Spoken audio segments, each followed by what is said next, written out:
breaking news. Philip Rivers is going to always want to play again. Talk to any retired football player. They're always going to want to play again. For the older football, they don't go by what he says. Philip Rivers struggled when he did play. Talking about coming back 2 years out.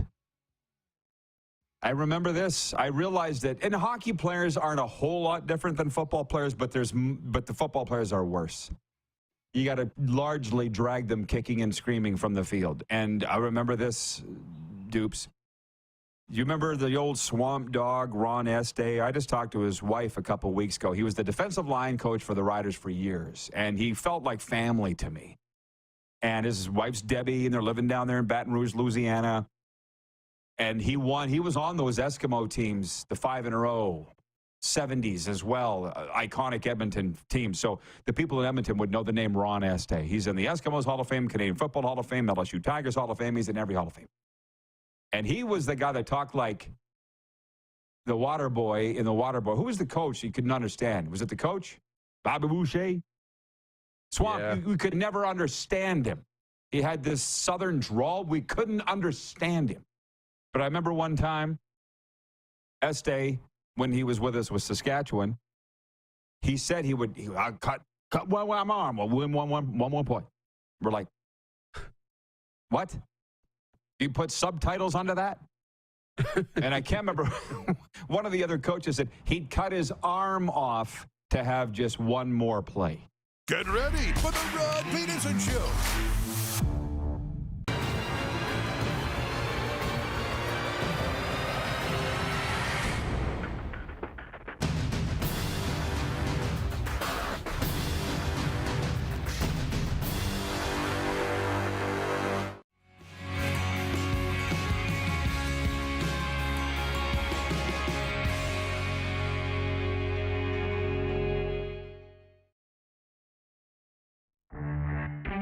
One night in Edmonton, we were out on the town, and there was a guy by the name of Bain Norrie. How about that? Bain says, "Did I ever tell you guys about the night I was out with the Rolling Stones?" And I'm like, "Come on, what was Mick Jagger like?" And he's like, "Well, no, Mick Jagger and Keith Richards weren't there. It was the rest of the band." And I hit the floor. "You weren't with the Rolling Stones then, Bain." Keith Richards and Mick Jagger are the Rolling Stones. Exactly. This is the Rod Pedersen Show. Yes, it is. Hi, everybody. Welcome to the RP Show. How about that? It is a Tuesday. For the longest time, I thought it was Wednesday. So, hey, lucky us, I got one more day in the week. Welcome to your favorite daytime sports talk show. We're coming at you live on Game Plus Television and Key Radio down there in Atlanta, WQEE. Let's bring in the Moose. One half of the show originating from the Florida studio, where it's game day. The Panthers are home tonight to the Ottawa Senators, and Moose is in Toronto, where the Leafs are coming off a sweep of the St. Louis Blues. And today, from what I understand, they're measuring the width of the streets in Toronto for how wide their floats can be, right, Darren, for the Stanley Cup parade. Is that the sense that you're getting? Everybody's excited there in Leafland? That's pretty much it. Everybody's excited. I was downtown yesterday in the afternoon, and there was a lot of Leaf gear out, actually. I was really surprised. I don't see a ton of it, around where I go day to day, but downtown there was a lot of people wearing it. So they're having fun. It's a good day in Toronto. Good for them. Leafs fans are good people. Not entirely in reality, but they're good people. And I have to say this about being back in the Eastern time zone. You get so much done in the morning. We go to air at noon Eastern. It's almost like too long. I was ready for a nap with all the stuff that I did today. Had a great workout at Johnny O's Gymnasium, and he posed a question to me that I'm going to pose a little later on in our Quick Six show topics because I want the viewers' take on that. But I'll tell you, the East, it's a little too late to go to air. And I found in Las Vegas, which is the Pacific time zone, it's a little too early to go to air. You know what I mean? We're going to air at 9 out there at Super Bowl all week, and I bust my hump to, hustle over there to Radio Row to get ready to go on the air at 9. I will tell you that the Mountain time zone is the sweet spot of life. The Mountain time zone, where we go to air at 10 a.m. Mountain every day. The sports games start at what is it, 5 p.m., the Eastern games, and the late games aren't too late. You know, the Mountain time zone is the sweet spot. So if you're sitting in there watching that today, folks, enjoy it. And I'll also say this, not belaboring anymore our opportunity to spend time with Phil Esposito on the weekend. We're going to be talking about that in our Cats and Bolts podcast this week. And Jeff Chekrin of the Florida Panthers television broadcast will be our special guest on the Cats and Bolts. But Johnny said today, Rod, of all the people I've met, and he's from Boston, by the way, Darren. He's from Boston. Phil Esposito's number one. Number one. I'd never had a chance. I met Babiola, met Yastrzemski. Espo would be number one. And we had the chance to meet him. I said to my guy this morning, Chris from the Bronx, how lucky am I to have spent a week with Earl Campbell and Phil Esposito? Unbelievable, man. Life is fantastic. Can you hit the quick six show horn, please? So we open with the big story. And I feel for a lot of the people in our purview, our hemisphere, Darren, yours and mine, it's the same thing. I don't know about you, but President's Day in the States and Family Day in Canada and whatever else you chose to celebrate was Hockey Day in North America. That's what you could have called it. And the focus was St. Paul, Minnesota, where the scoring binge the NHL has been on the last few seasons spread to many, with hat tricks for Joel Eriksson Ek and Kirill Kaprizov in a record-filled 10-7 win over Vancouver on Monday. Like, if you weren't watching it, if you spent any time on social media, you'd got to go to the game because people are like, what's going on in Minnesota? Eriksson Ek and Kaprizov each had a 6-point game that matched Marian Gaborik's franchise record. The Wild became the third team in the NHL this season to hit the 10-goal mark in a game. Canucks and Penguins did it earlier, and they set a franchise record for goals in a game and a period. They had 6 goals and 5:45 for the fastest in the league in 25 years. So I'll just say this. I think that's crazy stuff. Marc-Andre Fleury didn't start the game for the Wild, but he finished it. 17 goals in a game. Do you like that? Because I'll be honest, I don't really. You know, I like it to a degree. I think it's fun. What I like about it is the unpredictability of it. And that can come at any point in the game. But I love that the game was never in doubt. It was always up in the air. There was, goals. And when there's that many goals, even down 3 goals, you always think, oh, there's a chance we can come back because, goals are coming pretty easy today. So I love the unpredictability of it. But it's also really tough because it ends up being some sloppy hockey to get there. Absolutely. So that's our poll question today for Key Auto Group.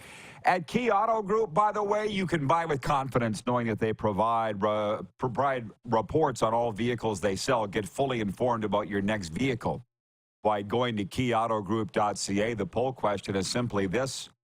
What type of hockey game do you prefer? A high-scoring game, a low-scoring game, or really both? And it's an interesting cross-section answering it. Let me call it up here. On our Twitter. Give us a follow, by the way, folks, if you haven't already, at Rod Pedersen Show. 53% of respondents saying they love a high-scoring game. 34% say they like both, and only 13% say low-scoring. And again, here's me. I'm telling you, man, it's lonely being me and being the fish that's swimming upstream. But I think anybody that's a goalie guy would agree that we like low-scoring games because it means the goalies are playing well. It means that there's a commitment to defensive play around them because it's not always on the goalie. And I like a well-played game. I think you said it. Sloppy was the term you used. Well, how about mistake-filled? That's what leads to goals. And if it's a high-scoring game, it means a goalie's usually getting shelved. Like the other night in Tampa, and my guy Brent Woltman, I'm sure, is watching right now. Hey, Brent, see you tonight. The keg slogan, we'll see you tonight at the Panthers and the Senators here. Panthers won 9-2 at Tampa Bay, so that was great, but it wasn't a great game. Everything they shot went in. I felt sorry for Vazzy. What's wrong with Alexander Vasilevsky? Well, you'll get him next game. Nope. Last night he was Swiss cheese again, which I'm getting to. So that's just me. And Clark has chimed in and said he likes a high-scoring game in the regular season and a low-scoring game in the playoffs. Well, he's getting fancy. That means both, Clark. That means both. Which I was going to vote for both, but then I thought, no, I don't really like a high-scoring game for all the reasons we said earlier. I'm done on this. Anything else before I move on? I'm going to vote for both. I will vote for both. I like them both, but in different circumstances. A high-scoring game can be really great, but not a sloppy. Yeah, gotcha. Okay, so the big story continues. It's all hockey across the Great White North, what people are talking about. In Calgary, Nazem Kadri had 2 goals and an assist as Calgary rallied from a 2-goal deficit to snap Winnipeg's 3-game win streak. Flames win 6-3 in the Saddle Dome. Flames netminder Jacob Markstrom made 28 stops. Sean Monahan scored all 3 goals for the Jets, and Hella had 28 saves for Winnipeg. This question brought to you by M&M. Will the real Calgary Flames please stand up? Please stand up. Slim Shady. Will the real Calgary Flames please stand up? Are you the ones that get shellacked like a toilet seat? 5-0 by Detroit in your own barn? Or the ones that knock off the Jets 6-3, which, by the way, it was a far closer game than that. It was 3-3 until the halfway through the game. I watched it when Huberdeau scored to make it 4-3. He got the eventual game winner. Here's a funny one. I was out doing something. I came back, and Serena had the Oilers game on and the Coyotes. And then she went in and had to do a little work in the office, so I flipped it over to the Flames game. She comes out of the office, looks at the TV, and does it. I'm like, I changed it. I don't want to watch the Oilers. I want to watch the Flames. And in both cases, the Oilers broke through. Oh, actually, I'll get to that. In St. Louis, Austin Matthews scored his NHL-leading 49th goal of the season, added an assist, and Toronto won its 4th in a row and swept the Blues 4-2. The one in Tempe, Evander Kane scored 2 of Edmonton's 4 goals in the 3rd period, and the Oilers stretched Arizona's losing streak to 10, winning 6-3 in the desert. And I'll just wind this up with the game in Tampa I was talking about. Matthew Joseph had 2 goals. Anton Forsberg made 23 saves, and Ottawa beat Tampa Bay 4-2. It was a second consecutive alarming defeat for the Lightning. What was your hockey viewing pleasure, Darren, on President's Day in the United States? You know, didn't get to watch, obviously, the Leafs and Blues because we were on the air and, dealing with a couple of things after the show was over. But I watched a little bit of that, actually quite a bit of the Oilers and Coyotes game yesterday. And then, dove into the extended highlights, obviously, of Minnesota and Vancouver. I had to figure out how 17 goals happened and what that game looked like. But, going to Mullet Arena and the Oilers and Coyotes, that was a really good game for a while till it broke open kind of in the 3rd period. Arizona was skating with them, playing well, doing a lot of great things, getting some good goaltending. And it was a cool atmosphere, it seemed like, in Mullet Arena, although a lot of Oiler fans in the desert spending their February in the area and at the game. But that was a really good game. And just waiting for Arizona to break through with some sort of consistency, because this year we've seen some flashes where they can play. And it's a fun team on the brink of maybe going and taking that next step. They just couldn't do it in the 3rd period yesterday. Yeah. I kind of understand. I was thinking of why the odds makers at Bet Regal and all the sports books have the Oilers as the odds-on favorite to win the Stanley Cup, because they've had the best record since December the 1st. But I still think they're not beating Vegas in the playoffs until they beat Vegas in the playoffs. Patrolman Pete, watching in Winnipeg, he says, what a disappointment for the Jets. Yeah, well, I don't think it was you, Patrolman Pete, but somebody wrote in here from Winnipeg yesterday and said, I'm not even worried about the Calgary game. I'm thinking about the mini game Tuesday night. The Jets. I'm like, well, guess what? Apparently so were the players. Apparently. You can't take your eye off the ball in pro sports. Or you get what happened in the Saddle Dome yesterday. Ted in Red Deer regarding what kind of hockey game do you like? He says, high scoring here. Let's roll it back to the 80s. Mullets and all. And by the way, watching the game in Tempe, are we just going to ignore the fact that they're playing in a junior hockey rink? Is that, we're just like the drunk uncle in the corner at the family event? We're just going to ignore him? Is that where we're at? I don't know how we're supposed, because nobody even brings it up anymore. And it kind of annoys me that owner of the Coyotes got his way. He's like, oh, they'll stop bitching eventually. Here we are. There's no plans for a new rink, no plans to move the team, and we just don't talk about it. Is that where we're at, Darren? Feels like it. Now we're just sitting there being like, oh, it was a lot of Oiler fans in there. It was a great night. It sounded really good. And it looks good on TV. It doesn't look like a junior barn on TV because they don't show the crowd. They don't show the big outside of the arena. They don't show those things. So they control what you see. And in every rink, in every broadcast, the first 5 rows of the rink all look the same. So doesn't look any different in that sense. But yeah, we've kind of moved on and we're kind of ignoring it. And I wonder when it's going to come up again. From what I know, that owner of the Coyotes owns a bunch of casinos in the Valley of the Sun, specifically the Gila River Casino, where I've been, and it's wonderful. I love it. He's got more money than God, and he's never going to run out of money, and he doesn't really care. So there's that. I just feel like we're at a point where we're not talking about, he outweighted everybody. Unless there's something going on behind the scenes, and I don't think that there is. Jordan S. writes in and says there were 4 hat tricks across the league Monday. That's got to be a record, right? I don't know, Jordan. Why don't you look it up and get back to us? 902-518-3033 is the number to text us here. Brought to you by Sober Carpenter, non-alcoholic craft beers. Ask for it by name at your local beer, wine, and spirit store. So a secondary story is the Scotties. We're following it, but not watching every game. Defending champion Carrie Anderson and her Manitoba squad rocked Jane DeCarlo's PEI team 10-4 Monday night, the late draw at the Scotties in Calgary. She's now 4-1. Anderson is second in Pool A behind Edmonton's Selena Sturmey, who is 4-0. She beats Saskatchewan's Skylar Ackerman 8-4. Saskatchewan now 3-2. Jennifer Jones, her 18th Scotties. She's the Tom Brady of curling. I don't think you can argue that, Darren. Maybe the Bill Belichick of curling, I'm not sure. But she's still chugging along, 4-0, and I'm seeing the talk. I talk about what I see on social media. People saying, oh, that Sask team, they're too high risk. They came crashing back to earth. They're still 3-2.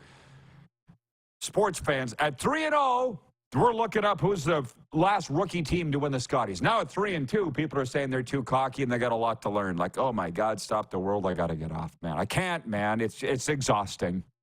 Where are you at with the Scotties? Where are you at? I know that was a tough day for Saskatchewan to lose 2 games, to Quebec and then to Alberta. Games where they had chances and just things didn't go their way, and that's unfortunate. They tried some great shots. They're fun. It's a great experience. I think we have to lower the expectations for a rookie team at the Scotties. And then the thing I'm seeing about Jen is, Jennifer Jones announcing her retirement. What if she wins? If she wins, goes to the Worlds, is she not going to come back next year and represent as Team Canada? Is she going to just give that up if she's announcing her retirement? So there's talk that if she wins this, maybe she'll come back and this won't be the last year for Jennifer Jones. That's kind of what it's going around yesterday. How about that? A couple of quickies before we break. Point 3, the Toronto Raptors, 12th in the NBA's Eastern Conference, get back to work Thursday night looking to snap a 3-game losing skid when they host the Brooklyn Nets. Great. The Nets fired coach Jacques Vaughn on Monday, about a year after giving him a contract extension. So the Nets will be getting the dead cat bounce against the Raps on Thursday. Didn't they just fire Steve Nash? Starts at the top, y'all. But let's just keep firing coaches, right? Are we doing it right? Point 4, Shohei Ohtani took batting practice live for the first time this spring training as he returns from elbow surgery. That was on Monday. The Dodgers posted video of it. Shohei homered. The two-way player won't be pitching this season after surgery on his right elbow last September, but he's hoping to be ready for the season opener as a hitter. Dodgers skipper Dave Roberts. Not that Dave Roberts, Darren, a different one.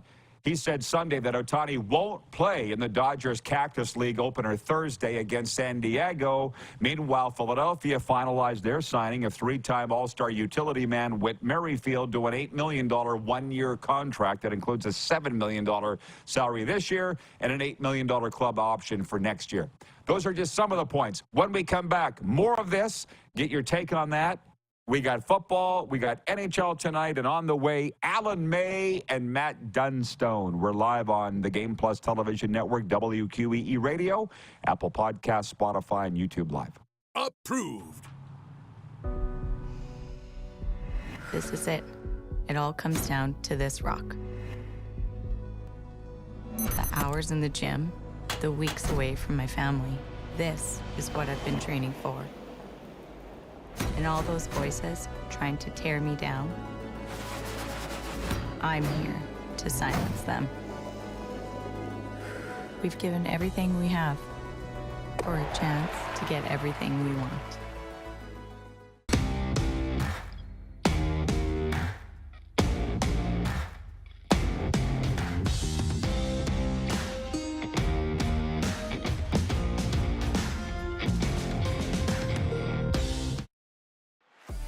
Hockey fans, another SJHL report. It's a huge week. Melville, Kindersley, Estevan, big week ahead. And the Weyburn Red Wings are rolling 3-0-0-1 in their last 4. Here's the scores from the weekend. Estevan battled back after a loss on Friday, win over Yorkton Saturday, and on a special Family Day Monday, Weyburn, Kindersley, big win over Humboldt, and Estevan getting by Notre Dame. So here is the standings. Top 4 teams are all locked in, just jockeying for position now. As we look at the games to watch this week, there are a few big ones. Humboldt and Flin Flon, the Broncos trying to jockey for position. Battleford's at Melville, though, coming up on the 24th. The Battleford trying to lock in second place. And Estevan looking to keep rolling in that middle game on the 23rd. Nipawin, they really need to turn things around. That's a crucial game as well. Enjoy the hockey this week, fans. In Saskatchewan, I'm Darren Dupont. Thanks for watching.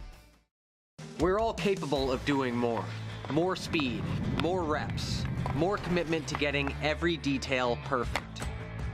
And that's why it's important we never miss a donation appointment.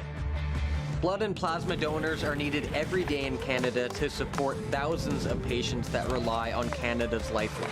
We're asking you to join the Hockey Gives Blood Partners for Life team. Join today by downloading the Give Blood app or book online at blood.ca/HGB. Everything I've worked for, everything I've sacrificed, has led to this. It's out of your hands now. All the gold medals in the world can't help you now. You could throw the perfect rock and still miss, but it just takes one. You leave it all out there on the ice to leave behind a legacy.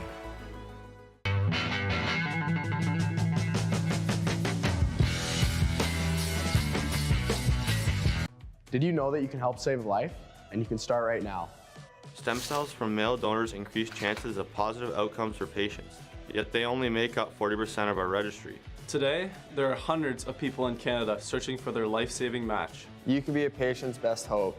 Be a hero by registering with Canadian Blood Services Stem Cell Registry now.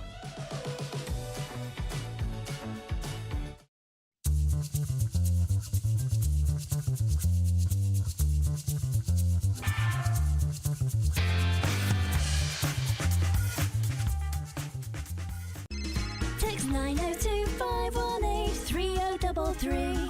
902-518-3033.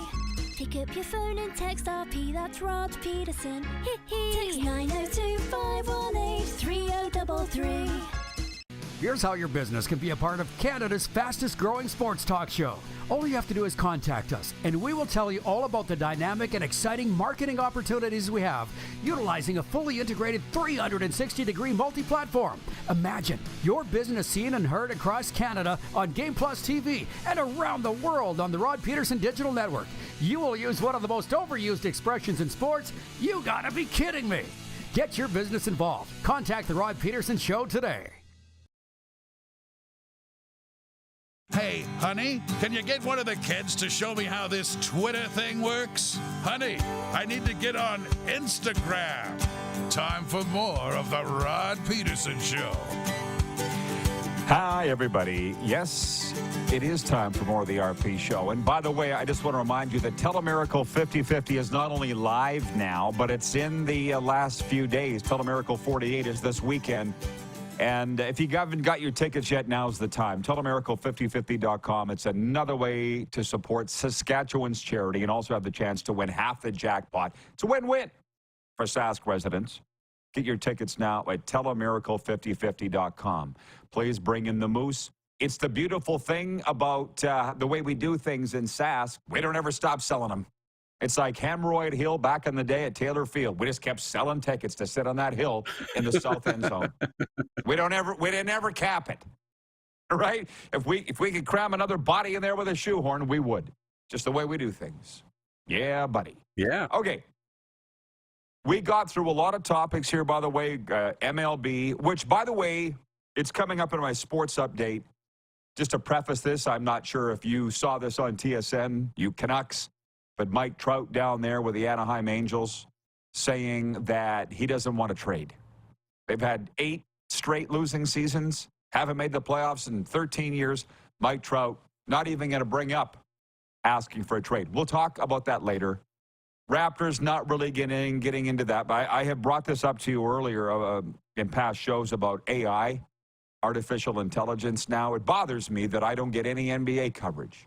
I'm not the biggest NBA fan, but I'd like a little. Everything that's inundated my phone in front of my face is NHL, NFL, CFL, and addiction recovery treatment centers in Florida. Because those are the things, I guess, that I'm looking up. It drives me nuts. Used to be able to get a little bit of variety. Is that happening to everybody else or just me? Is there some settings that you can turn off? It happens, and it's good and it's bad because it's giving you more of what you want. But what it doesn't account for is you do like seeing a little things that you're not that interested in, just to know what's going on. And it's funny, I'll see that in my scroll. Yeah. I'm sure you're the same, and people that are watching this, you'll scroll, and once you scroll enough, somebody will pop up on your timeline that hasn't popped up in a while. Or you watch some Instagram stories, and usually you sit down, you watch 2 or 3. But if you sit through and you watch, 15, 20, 25 people's stories because you got a little time to kill, all of a sudden you get to somebody like, haven't seen their story in a while. I wish I saw more of their story, And it kind of is refreshing. I wish you saw more of it, So I get it. Yeah. Just something that piqued my interest. Regarding Mullet Arena in Arizona, and it looks like the Coyotes owners pulled one over on everybody. Looks like they're going to stay there. Patrolman Pete watching in Winnipeg says, I agree with Darren. Mullet Arena looks fine on TV. It's no big deal. If the owner's okay with a limited revenue, then what's the big deal? He says the WHL wasn't smart enough to take the same approach with Winnipeg. Darren Workman in Utah says the NHLPA needs to step in and file a grievance for the Coyotes' home arena playing conditions. Well, here's where I'll put in a gratuitous plug for the Cats and Bolts podcast. Great down-home story for you here. We're doing that show on Wednesday, tomorrow, and Jeff Chikrin will join us. And his son, Jacob Chikrin, plays for the Ottawa Senators. Formerly was the Arizona Coyotes. He was dealt at the trade deadline last year. I want to get Chikrin's take on that arena and what he thinks. Now, and the number 2, first conversation he and I ever had, Jeff Chikrin came up to me in the press box at Amerint Bank Arena, the home of the Panthers, last year, and slides in beside me. He goes, is this seat taken? I said, yeah, by you. And he goes, my dad's from Good Eve, Saskatchewan. I'm like, excuse me? Yeah, my dad's from Good Eve. We went back to Saskatchewan every summer. And I was like, I have no idea how you even know who I am. It took me months to get up the courage to say to Chick, how did you know who I was? And he said to me, because you had your Grey Cup rings on. I saw the Sask logo on it. He's no dummy. And so anyways, my point, not only is Chikrin coming on my show tomorrow, and we'll ask him about Mullet Arena because his kid played there for so long, or at least, a year and a half, whatever the hell it is. But he texted me, and Jeff goes, my dad's in town. Can he come watch the show? I said, absolutely. This is the Cats and Bolts podcast. And he goes, secondly, can you bring your Grey Cup rings down? His dad's still a huge Rider fan. I'm like, abso-smurfly, I would love to do that. Now, where this show is different from every other show, let alone every sports show, I want your take and the audience, Darren, on this. Again, my guy, Brent Woltman, be watching right now. His son is participating in a combine for U7 flag football. And by the way, yes, thanks for the reminder, Clark. The text line's open, 902-518-3033. I want everybody's opinion on this because I've kind of done a 180 on it or a 360, whatever. 6, 7, and 8-year-olds. They're having a combine for flag football. And once they identify the best kids out of the combine, which they're doing the 40, they're doing, I think, a vertical jump, all kinds of things, then they're going to have a live draft for their flag football league. And initially I thought, this is wrong. And flag football, by the way, originated in Canada, in our town, Regina, Sask. And I remember at the time they were suspending coaches, I don't want to name them, Lance, for having unsanctioned workouts and preseason games against other teams in the league. Do you remember that, to get ready? And they got suspended, these coaches. And I initially, is this too much for this age, or is it not? Because I'm kind of walking it back. This is where we are, the view for sports fans. There's a lot of parents and grandparents watching right now. Maybe it's not that bad a thing. Maybe it's not a bad thing to have kids strive to be the best at something and then get rewarded for it, or not rewarded for it. You know what? Those are good skills, to try and be good, to put in effort and have rewards. And I think there's no age where it's too early or too late to have those rewards or start developing those skills. But the one thing I will say, and it's a hockey thing for me, is we're starting to specialize too early. And what we're doing is we're not letting the kids develop, and we're seeing it on the national stage. Canada's not doing as great as we used to, not dominating like we used to. And that's in part to the rest of the world getting better, not necessarily us getting worse. But I look at it like a funnel. You got everybody in the funnel. And what you want to do is create great hockey players. Everybody's having fun, trying to score goals, playing great. And then you tip the funnel as the kids get older, and you squeeze out the best 1% that make it to the next level. But now what we're doing is at the U7, U11, these young ages, we're starting to determine who are your top 6 forwards, who are your scorers, who are your bottom 6, and you're cutting off the kids' opportunities to just go out and have fun and learn to be creative and learn to be good and learn to score goals. So, it makes it really tough on the development of kids who sometimes develop later than others. For sure. And thank you, by the way, for the audience participation. I knew that we would get some reaction here. Pete in Winnipeg says, you either make the top team by the time you're 7 or your career is over. LOL. and my friend Brent Woltman says his son was the 4th overall pick last night, Rod, out of 140 kids. Proud papa right here. And by the way, we were coming back from Tampa on the weekend in his large Tahoe. Actually, no, it was at the Airbnb we rented, and they were talking about the son, RJ, had ran a 5.540. Told Serena that. You know what her response was to that, Darren? How come it was so slow? The kid didn't know what to say. She looked him straight in the face. What took you so long? Yeah.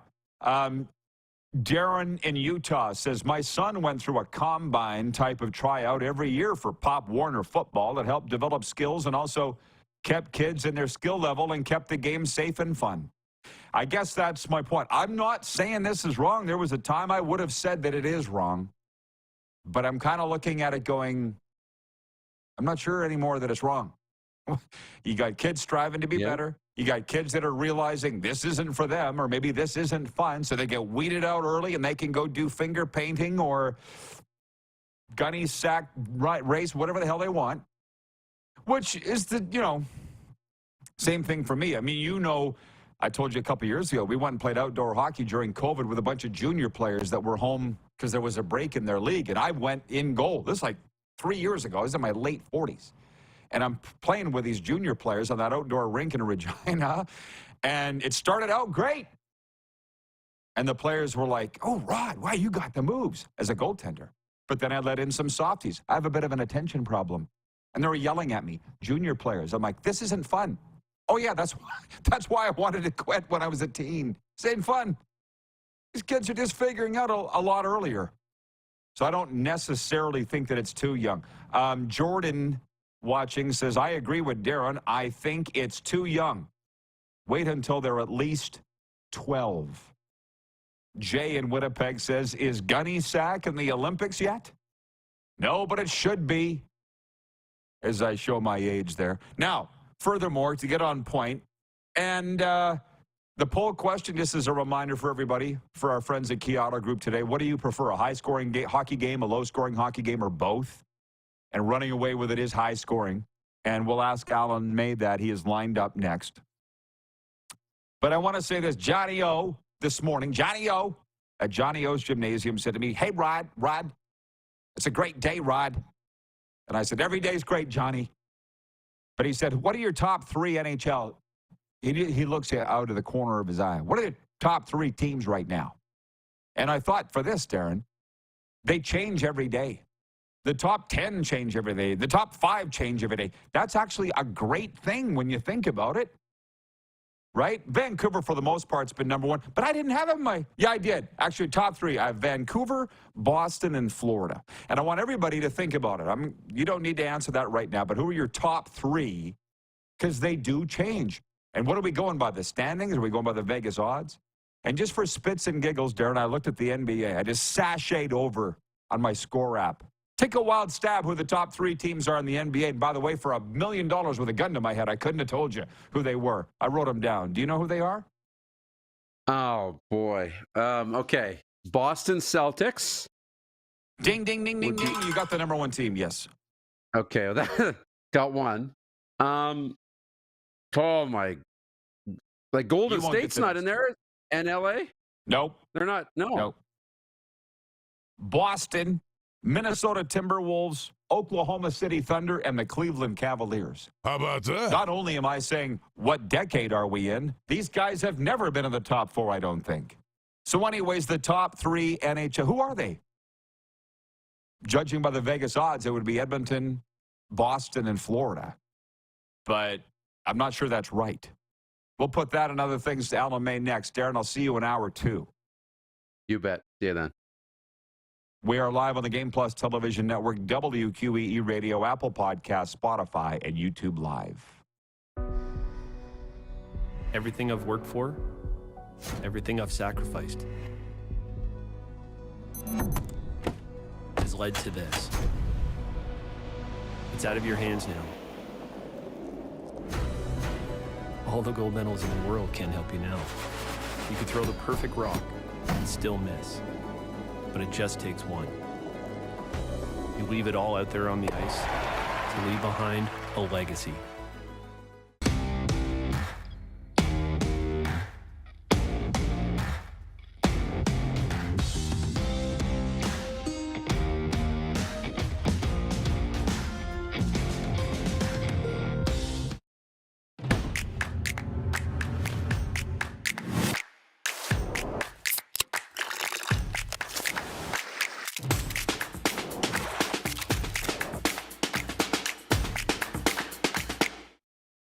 IKS Game Day wishes to congratulate the city of Estevan and Affinity Place on their brand new center ice display. This state-of-the-art score clock features 5 LED faces with full motion graphics, scoring integration, and our new Halo mounting system.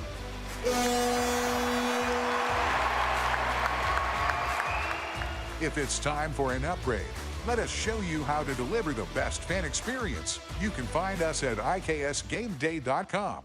The sports landscape continues to change, and teams and facilities are under more pressure to provide online and in-venue entertainment. They need the right team to deliver their product. Look no further than IKS Live.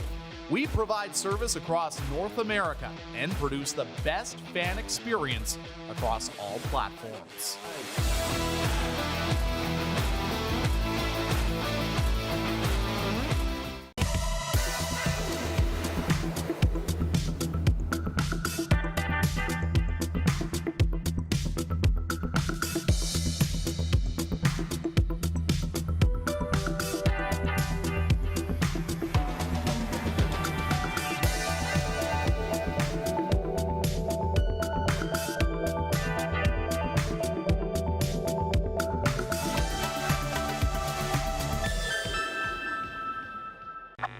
Does this look familiar?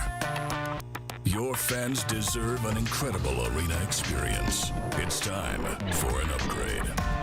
Stunning graphics, Revenue opportunities are just the beginning with our in-venue display systems and scoring technology. Let us help you find the best solution for your facility. BDG, always delivering the best fan experience. We're all capable of doing more. More speed, more reps, more commitment to getting every detail perfect. And that's why it's important we never miss a donation appointment. Blood and plasma donors are needed every day in Canada to support thousands of patients that rely on Canada's lifeline. We're asking you to join the Hockey Gives Blood Partners for Life team. Join today by downloading the Give Blood app or book online at blood.ca/HGB. At the Key Auto Group Pre-Owned Division, we're bringing back that new car feeling. No matter what, it's new to you and priced just right. No hidden fees, prices you can trust, an upfront buying experience. And it's all at keyautogroup.ca. Here's how your business can be a part of Canada's fastest growing sports talk show. All you have to do is contact us, and we will tell you all about the dynamic and exciting marketing opportunities we have, utilizing a fully integrated 360-degree multi-platform. Imagine your business seen and heard across Canada on Game Plus TV and around the world on the Rod Pedersen Digital Network. You will use one of the most overused expressions in sports. You gotta be kidding me. Get your business involved. Contact the Rod Pedersen Show today. Send us your opinions now. We won't victimize you unless you really deserve it. Now, back to your host, Rod Pedersen. Hey, everybody, it's already day 5 at the Scotties in Calgary, and the Briers coming your way March 1st to the 10th at the Brand Center in Regina. Single draw tickets are on sale now, and they range in price from $24 to $70, depending on the draw and seat selection. All kids tickets, all draws, $9.99. You can get yours at curling.ca/tickets. Time to welcome in our good friend Alan May, Washington Capitals TV analyst and an NHL veteran and alum of the SJHL's Estevan Bruins. Hey, Al, welcome back to the show. Going to jump right into this one. The poll question for us today is, given what happened in Mini yesterday, what do you prefer for a hockey game? High scoring, low scoring, or both? I think I prefer both. I don't want to see every game the same every night. I hated the trap era of hockey. There were far too many coaches that couldn't coach back then. And the first one knew how to, the second one knew how to do it, but the 30th guy or the whoever it was, 24th guy, certainly didn't know how to do it. And it ruined hockey for a good amount of years, so much so that we had to change all the rules. I loved my 80s and 90s hockey, but you know what also made 80s and 90s hockey fun was pushing and shoving, one referee, some of the thuggery, a lot of the physical play, the pushing, the fighting, the game misconducts. I miss a lot of that, but I'm not a dinosaur. I know that everything evolves, but I don't want every game the same every night. And I loved the third period of Minnesota yesterday. I'm not on the coaching staff of either team, but it was incredible. It was very entertaining. I guess that's the point. It depends on your perspective. Coaches pull their hair out with a game like that, but the fans obviously love it, and the media too. Moving on to this. Who are the top 3 teams in the NHL right now in your mind, and would you agree that it changes on a daily basis?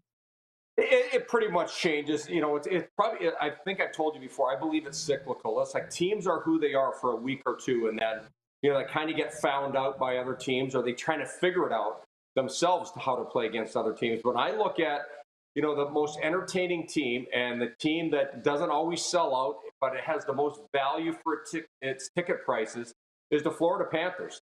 They are by far the most exciting. They're the most annoying, depending on which side of the fence you're on for cheering for them. But they play a great brand of offensive hockey. They play physical. They play gritty. They're in it every night. I look at them. I look at the Boston Bruins, who I think are very well coached and excellent goaltending, a great, you know, philosophy of team defense. I don't know if they have enough guns to go that far, because last year they did it with Bergeron and Krejci, but those guys weren't there in the playoffs. They got punked pretty easy. I don't think Zacha and Coyle are 2 guys to take them to the Stanley Cup.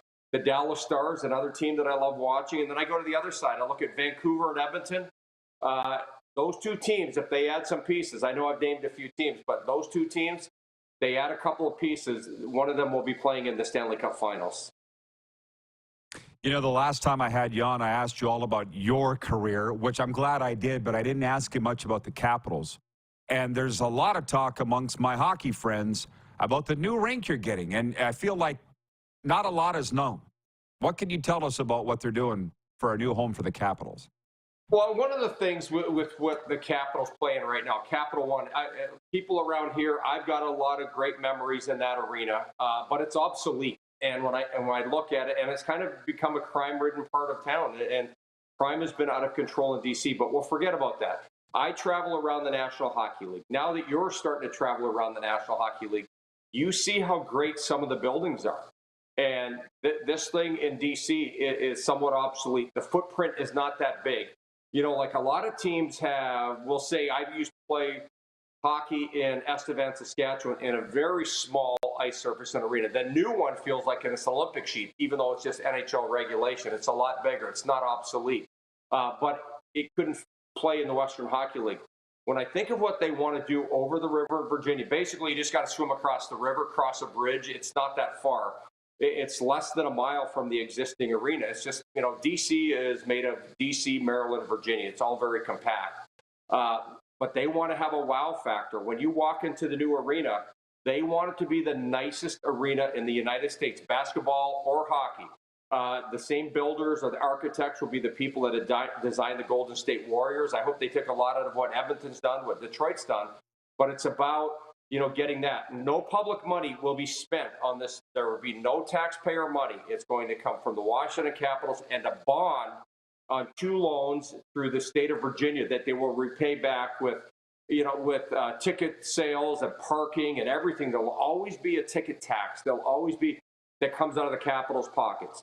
It'll go to paying off that bond. By the time it's all said and done, they'll have paid $12 billion of the $2 billion or so loan. So it's state of the art. It's well thought out. The plans are going to be amazing. I wish it was happening yesterday because I'm pretty excited about it. I hope it does happen.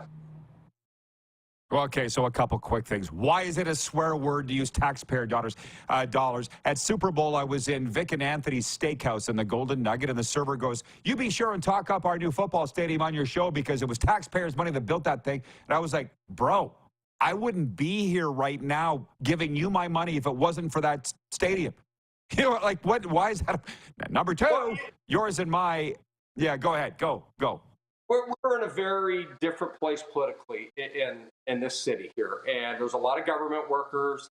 There's a lot of people that live off the government one way or the other. And when you do that, they will pit you, the media on that side of the argument will pit the billionaire ownership group against Joe Public. And Joe Public has had it because we're getting taxed, you know, on everything now. And you know, and if they stay in the current arena, what the mayor wants to do here, she wants to tax all the surrounding businesses in Washington, D.C., and make them pay for what she would do on the improvements in Capital One Arena.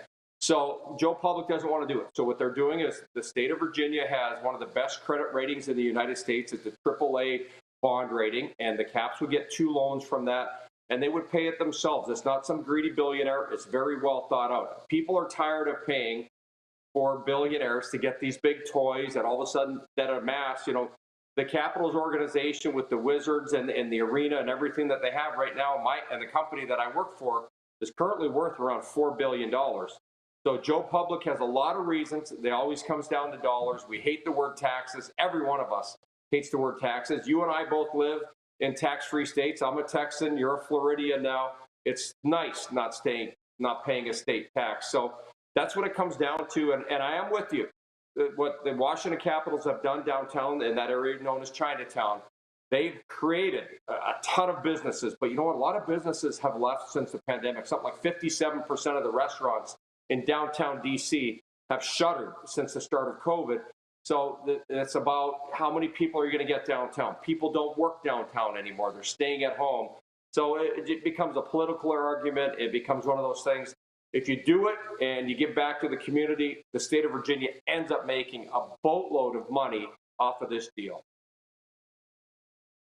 We have 90 seconds, Al. I never asked you this, but I wanted to. Alex Ovechkin's statement that he and Sidney Crosby saved the NHL almost 20 years ago. How'd you feel about that, and do you agree? You know what? It doesn't really matter to me. Ovi and Sid were the centerpieces of the National Hockey League forever. The ratings on our games when these two teams play and what they've done around the league. When they go, the majority of their career, they sold out every arena in every road game where they played. And there was Ovi jerseys, there's Sidney Crosby jerseys everywhere. They gave it an American focal point. So Canada doesn't need any help. In the U.S., we had these two gentlemen that wore their heart and soul on their sleeves of their jerseys, and they put it all on the line. They did an incredible job. And I don't mind if he thinks that way. Wayne Gretzky saved the NHL when, unfortunately, he got traded from my hometown Edmonton Oilers to the LA Kings. What it did for the growth of hockey in the United States cannot be measured. So we can't measure what he says. It doesn't bother me that he says that. I know that Sid is so humble and quiet and shy and reserved, a lot like Gretz.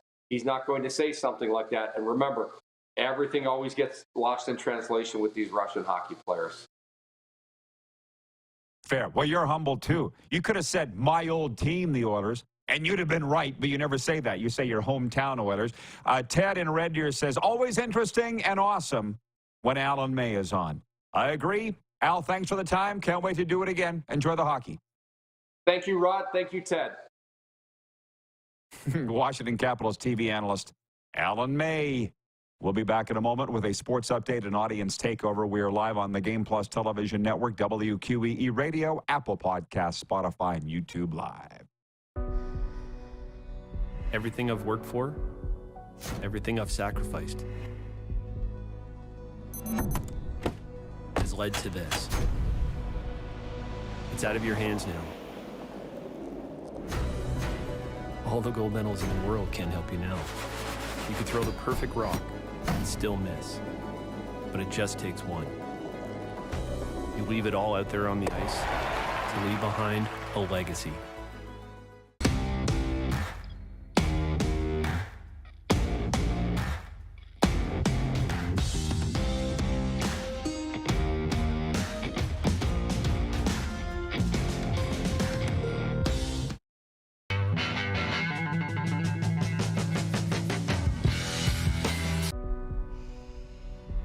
This is it.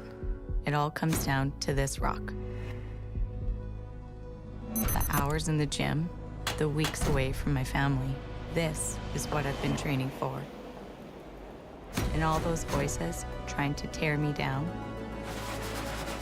I'm here to silence them. We've given everything we have for a chance to get everything we want. I'm Bridget Lacquette. I'm a First Nation Olympic silver medalist, and I'm proud to represent Indigenous hockey players across Canada. Each year, hundreds of Canadians need a stem cell transplant from an unrelated donor to save their life. Anyone can have a hard time finding a stem cell match, but for Indigenous peoples, it can be even more difficult because just over 1% of prospective donors on Canada's stem cell registry are of Indigenous backgrounds. Be a hero. Join me in Hockey Gives Blood in helping to make a life-saving difference to those in need. Register today at blood.ca/beahero.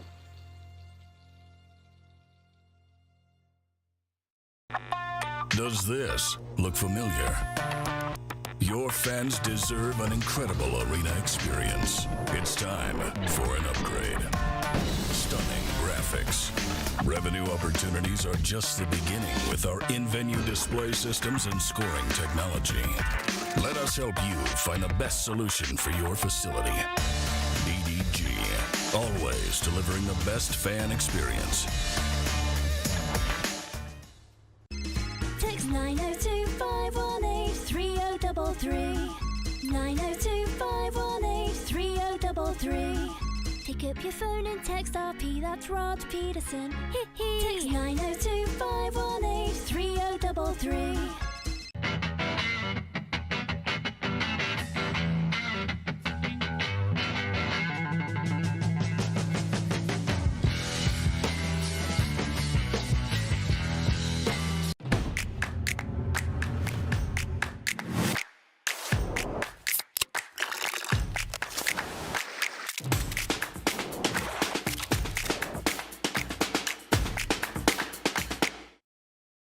We're all capable of doing more.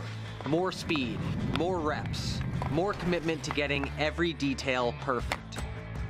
And that's why it's important we never miss a donation appointment. Blood and plasma donors are needed every day in Canada to support thousands of patients that rely on Canada's lifeline. We're asking you to join the Hockey Gives Blood Partners for Life team. Join today by downloading the Give Blood app or book online at blood.ca/HGB. Business owners and marketers. Okay, we know you think we're pretty cool. That's why we want you to share in the coolness factor. Partner with The Rod Pedersen Show and market your business every weekday to sports lovers just like yourself. Take advantage of our many cost-effective commercial and promotional opportunities. Tell the world about your business. Yes, the world. Thanks to Game Plus TV and the Rod Pedersen Digital Network. Contact us today and find out how you can be a part of Canada's fastest-growing sports talk show, The Rod Pedersen Show. Did you know you can catch all the best moments from the show on all our social media platforms? Now, back to the studio with Rod. Hey, everybody. It's not overtime. It's audience takeover time, and we got some good stuff here and also a sports update, so let's get to it. The Winnipeg Jets host the Minnesota Wild in one of 8 games on the NHL slate tonight. The Jets are coming off a 6-3 loss in Calgary Monday, while the Wild scored a 10-7 win over the Canucks. Vancouver looks to rebound in Colorado, while the Ottawa Senators, fresh off a 4-2 victory over Tampa Bay, visit Florida, and I'm going to the game. 3-time American League MVP Mike Trout says he has no interest in requesting a trade away from the LA Angels. Trout, who arrived at the Angels spring training facility in Arizona on Monday, says he wants to remain an Angel despite the departure of superstar teammate Shohei Ohtani, who signed a $700 million 10-year contract with the Dodgers in free agency. Sports updates brought to you by Common Crown Brewing Company, turning your everyday common beer into a unique and exceptional experience. Visit commoncrown.ca. And for Landmark Cinemas, in Landmark Cinemas now, Argyle, starring Samuel L. Jackson, Bryan Cranston, and John Cena. In Argyle, an introverted spy novelist is drawn into the activities of a sinister underground syndicate. Check it out at Landmark Cinemas now, Argyle. As promised from the viewers, John Ohm has checked in. I wondered where he was. John Ohm. He says, hey, how can the Winnipeg Jets beat Vancouver but not Calgary? Weird. I will say anybody can beat anyone any given day. Boom. Love me some NHL, says John Ohm. I was thinking about this. The parody's great. There really is no team that's just whomping on everybody else except for one team. The Florida Panthers. I don't even know how many they've won in a row. I think it's 5 in a row now overall. They go for 6 tonight against Ottawa. I think it's 11 straight on the road. Florida's the team that's kicking the crap out of everybody. Allie in Texas says, very well said, Alan. Regarding what? Was that about taxpayers' dollars going to new arenas and stadiums, or was it about Sid and Ovi? I feel like you were talking about Sid and Ovi. Colin in Ottawa says the fact that neither the Halifax municipal government nor the Nova Scotia provincial government want to put any public funds into a football stadium means that we will never see the Schooners play. Well, at least you've realized it. At least you've come to that realization. The Schooners aren't going to happen ever. But let's talk about more fun things right after this break here on Game Plus TV and Key Radio 99.1 FM.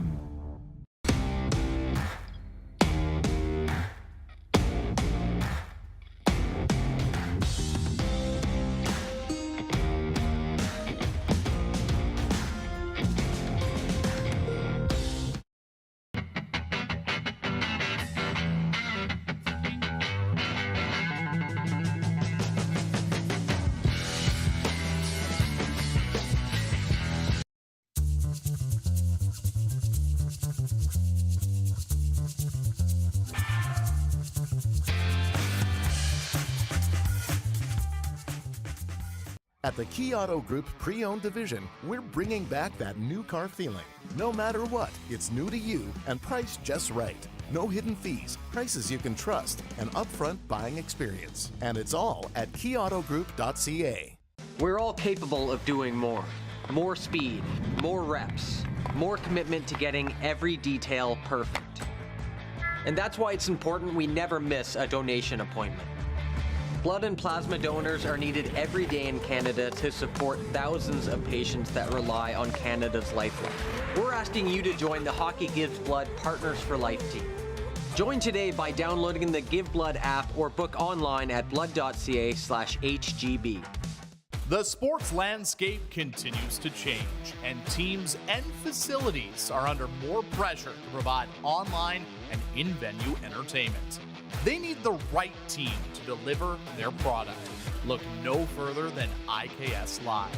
We provide service across North America and produce the best fan experience across all platforms.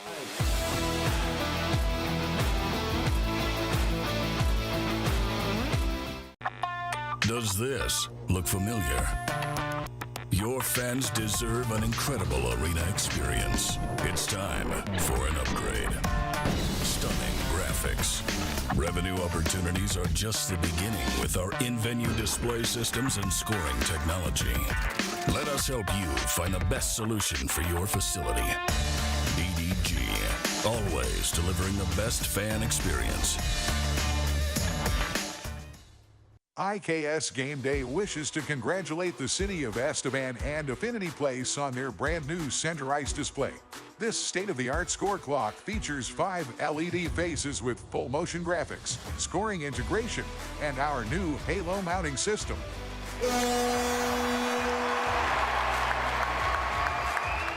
If it's time for an upgrade, let us show you how to deliver the best fan experience. You can find us at iksgameday.com.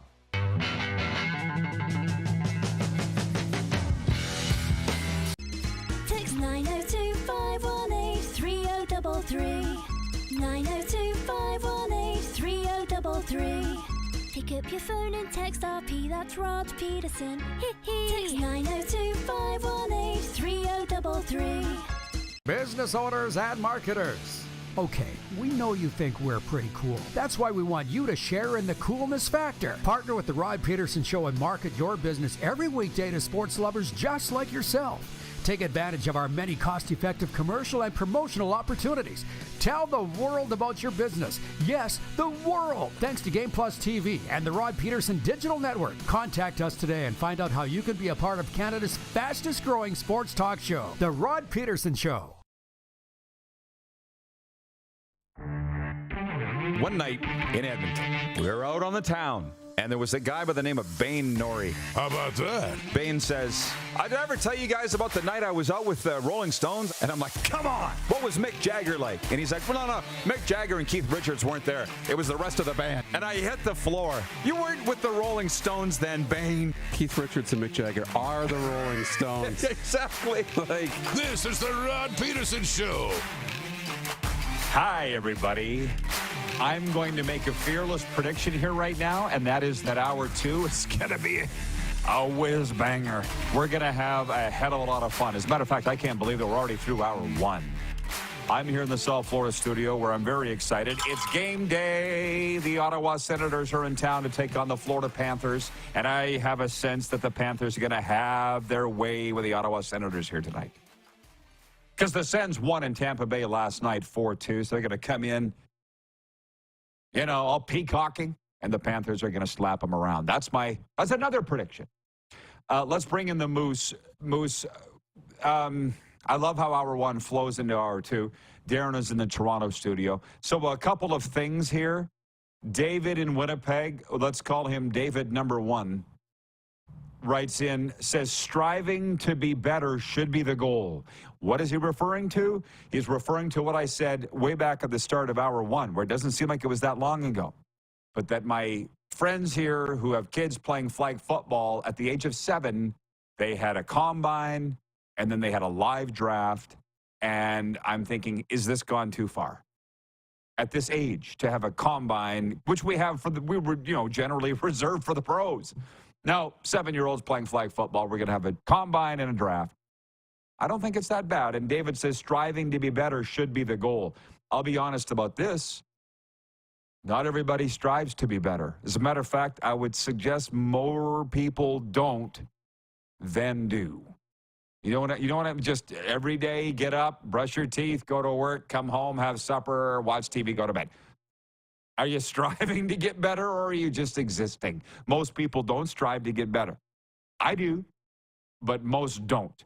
And then do you have a thought on that before I get to some of the other texts? No. The Sober Carpenter text line? You're bang on. Are you striving to be better? Are you doing the things that are making you better?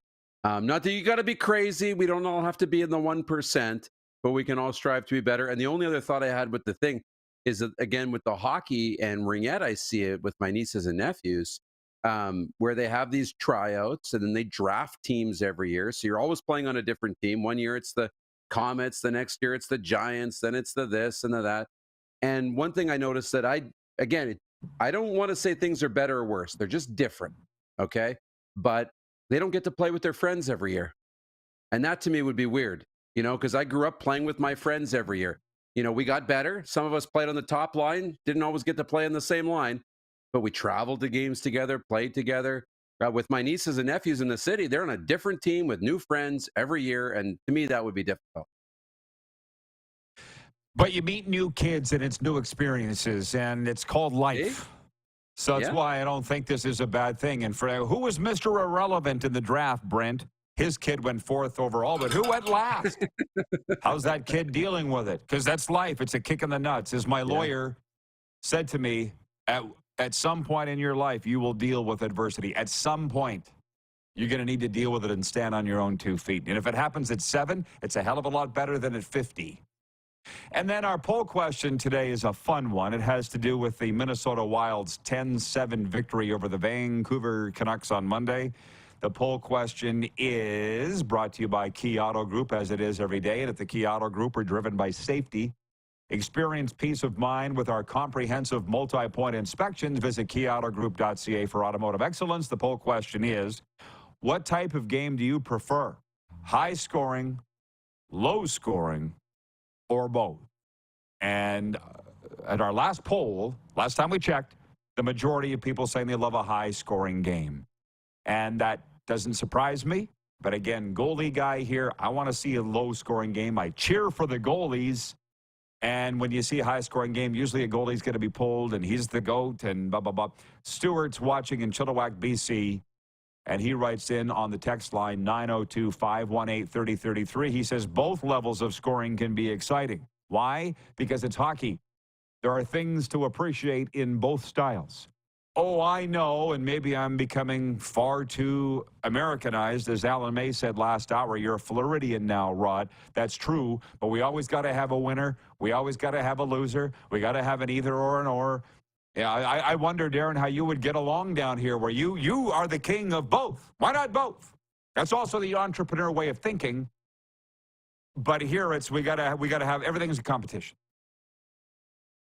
Which is good life. too. Life's a competition. Life is a competition. It's important to understand, are you moving forwards or backwards? Are you winning or are you losing? And guess what? We're going to do both. You're going to win and you're going to lose. But are you winning more than you're losing? You're going to be getting ahead in life. And those aren't bad things. Competition is not a bad, it's a good thing. It's a really good thing. Now, I'm almost a little wigged out how everything's flow. We're going with a flow on the show today. And what I mean by that, Colin in Ottawa wrote in near the end of hour 1 and said, because the civic officials and provincial government won't put any money into a new stadium in Halifax, we'll never see the Schooners. And I'm like, we'll never see them play. And I'm like, tell them what he's won, Bob. For those that don't know, that would be the 10th team in the Canadian Football League. Only for at least 40 years, maybe longer, they've been talking about expanding to the Maritimes. And I'm all for it, but I don't think it's ever going to happen. And we've kind of brought up a moratorium on talking about it here because it's just a waste of time. And Michael J. is watching in Maple Ridge, BC. and writes in and he says, Rod, the Schooners will happen. It is on my list of things to do. It just seems like it has to happen.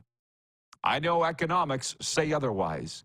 And he gives the emoji, my second favorite one, the shrug. And my first is the laughing, crying emoji. That's my favorite one. I use it all the time. The next one is and that dovetails into the conversation with Alan May last hour. And I don't know where Alan May falls on the political spectrum. I thought I did. But basically, he came out and said with the new arena being built in Washington for the Capitals, no government money, no taxpayer money is going into this. It's all from the owner of the Capitals and also the Capitals fans and obviously the Wizards too, I guess. If they're going to use the arena, there's a ticket tax on the buyers. And I just, sorry, as a guy that has not only worked in sports his whole life, but also has owned and do own businesses, I'm a pro-business guy. And I go back to sitting in that steakhouse in Las Vegas 10 days ago with Bill Awley and the server, Luke was his name. And he goes, you be sure to go on your show and you talk up our new stadium, the football stadium, because plenty of taxpayers went into that. And I was like, bro, I'm here because of that stadium. I'm here because of Super Bowl. It's brought me into your business. Do you understand that?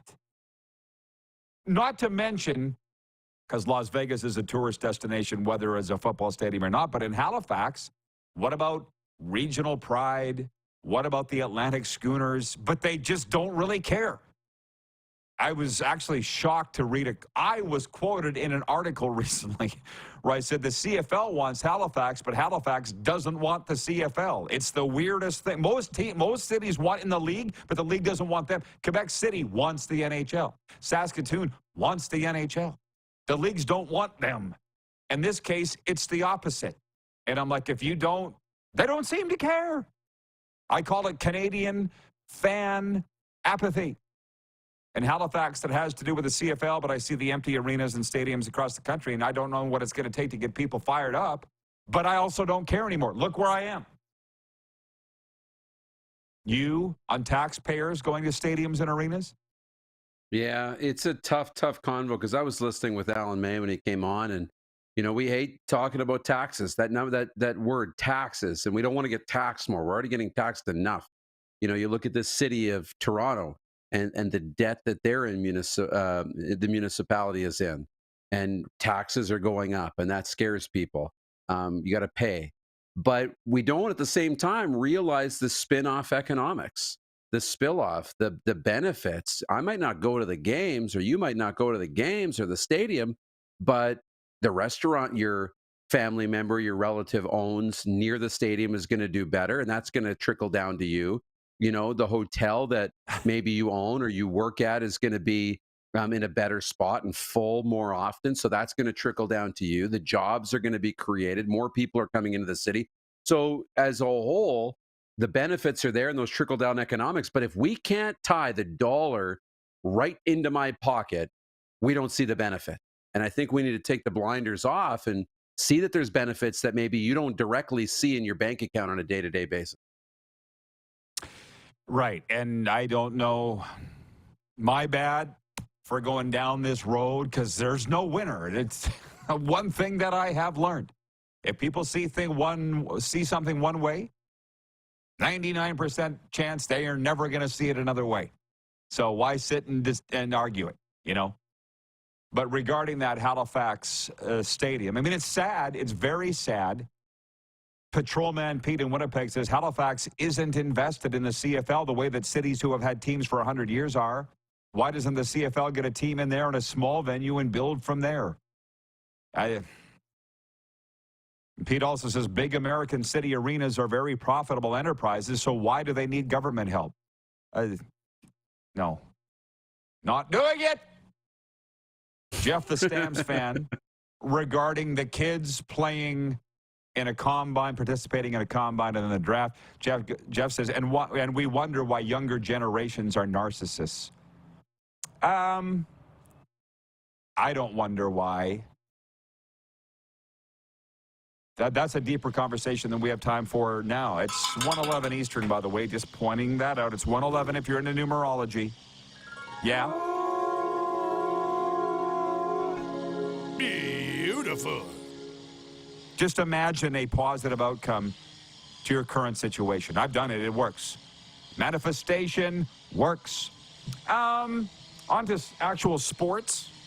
We should probably play Bet Regal breakaway bets. See, I'm looking for my bell, my gong.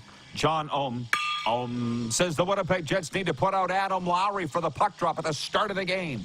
Let's see if former Jet Zach Bogosian will face off and have a little brouhaha with Adam. Can't wait. You're advocating for fights?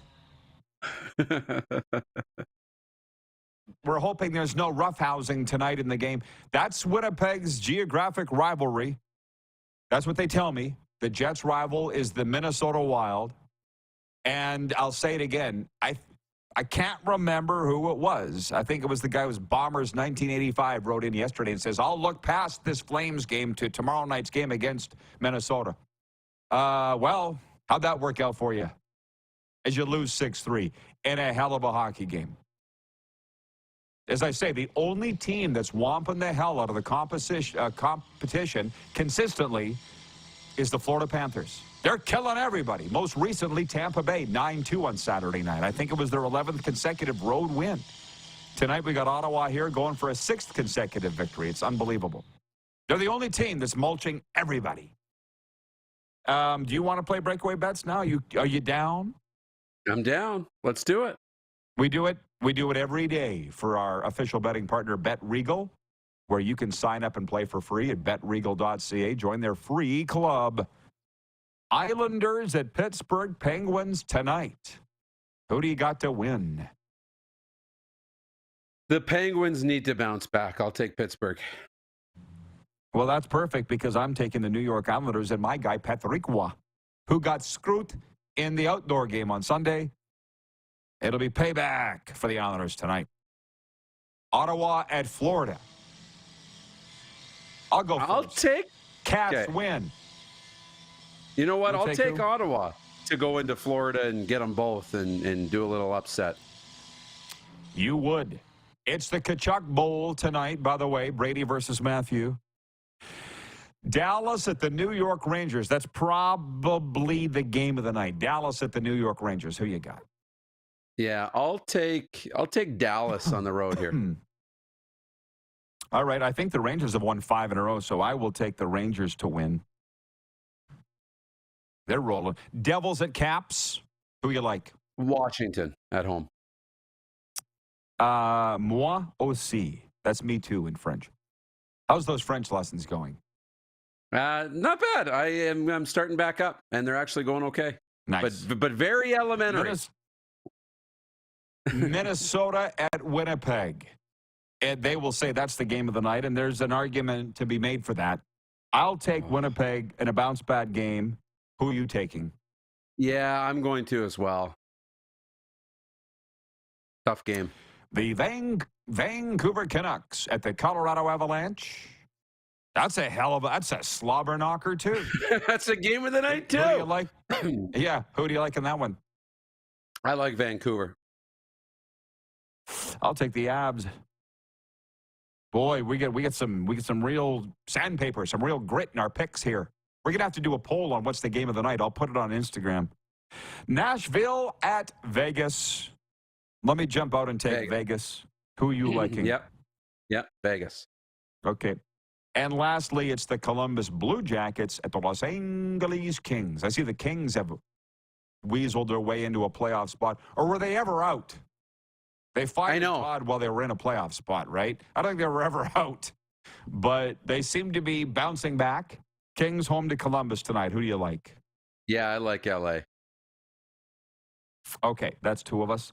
Gonna take a break. When we come back, I'll get to some viewer comments on tonight's NHL games. We've had very little football talk tonight. That could change after this break if people have any thoughts on that. I might ask you what you're looking forward to in this NFL offseason.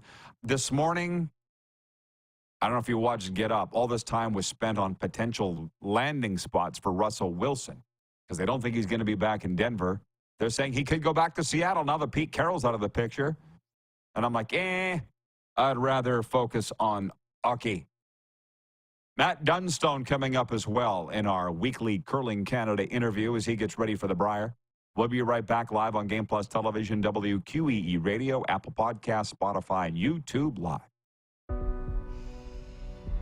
This is it. It all comes down to this rock. The hours in the gym, the weeks away from my family. This is what I've been training for.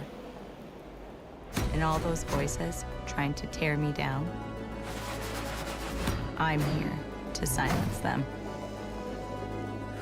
We've given everything we have for a chance to get everything we want.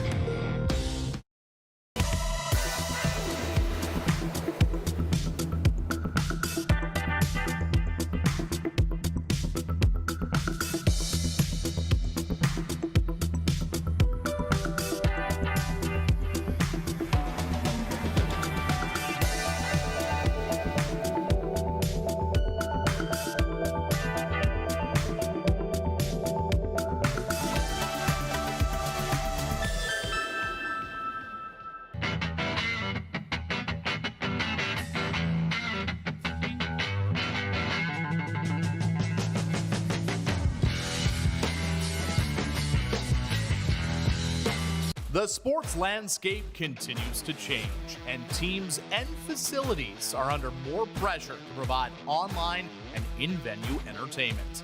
They need the right team to deliver their product. Look no further than IKS Live. We provide service across North America and produce the best fan experience across all platforms.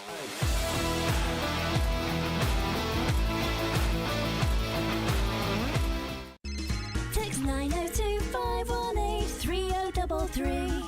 902-518-3033. Pick up your phone and text RP, that's Rod Pedersen. Text 902-518-3033. Everything I've worked for, everything I've sacrificed, has led to this. It's out of your hands now. All the gold medals in the world can't help you now. You could throw the perfect rock and still miss. But it just takes one. You leave it all out there on the ice to leave behind a legacy. Does this look familiar? Your fans deserve an incredible arena experience. It's time for an upgrade. Stunning graphics. Revenue opportunities are just the beginning with our in-venue display systems and scoring technology. Let us help you find the best solution for your facility. DDG, always delivering the best fan experience. Nestled in the scenic Qu'Appelle Valley, just 20 minutes northwest of Regina, is one of the finest golf courses in all of Saskatchewan, the Deer Valley Golf Club. The clubhouse has a full-service restaurant, and customers can enjoy a casual dining experience with spectacular views of the golf course and valley. A fully stocked golf shop, staffed by PGA of Canada professionals, is equipped to meet all of your golf apparel and equipment needs. Book your tee time, family event, or corporate tournament today at the Deer Valley Golf Club. Call 306-731-1445. Here's how your business can be a part of Canada's fastest growing sports talk show. All you have to do is contact us, and we will tell you all about the dynamic and exciting marketing opportunities we have, utilizing a fully integrated 360-degree multi-platform. Imagine your business seen and heard across Canada on Game Plus TV and around the world on the Rod Pedersen Digital Network. You will use one of the most overused expressions in sports. You gotta be kidding me.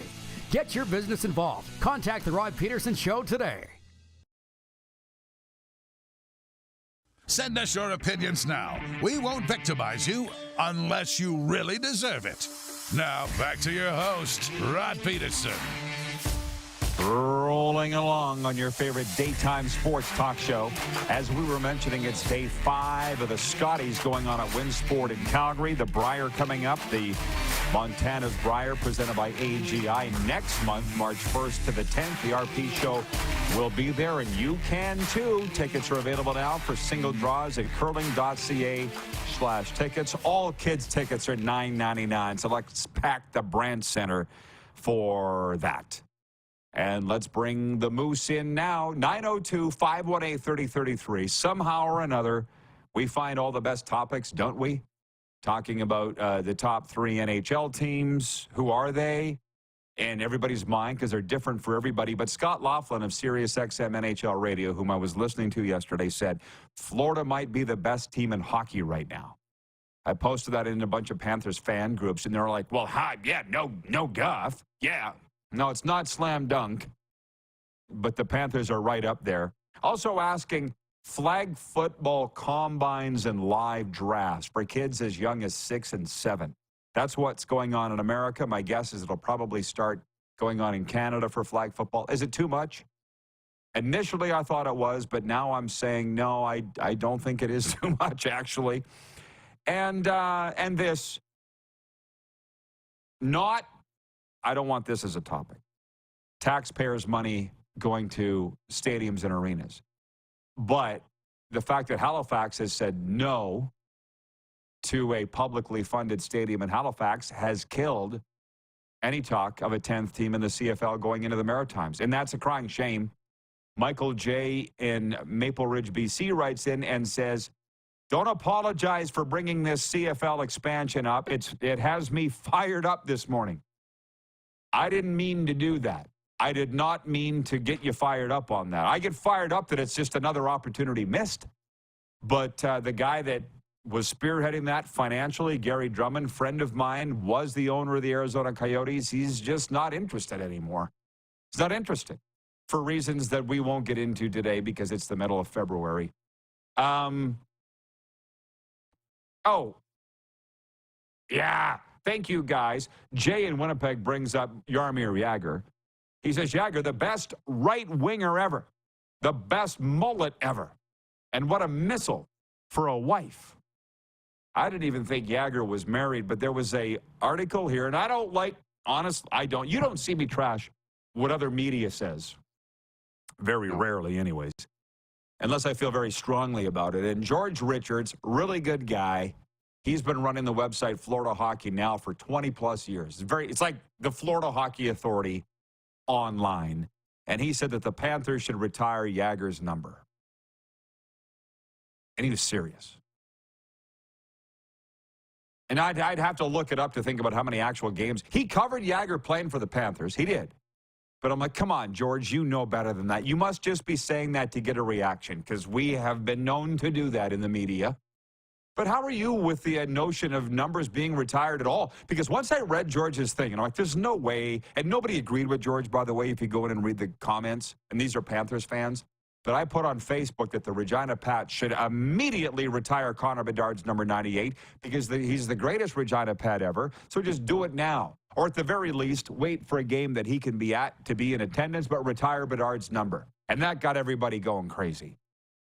But how are you on the concept of retiring numbers? Because my good friend Normie Fong, who watches this show every day, Hall of Fame equipment manager of the Saskatchewan Roughriders, was against retiring numbers. I'll never forget. He had to put out jerseys in training camp for the players coming to camp. And he's like, we're running out of numbers here.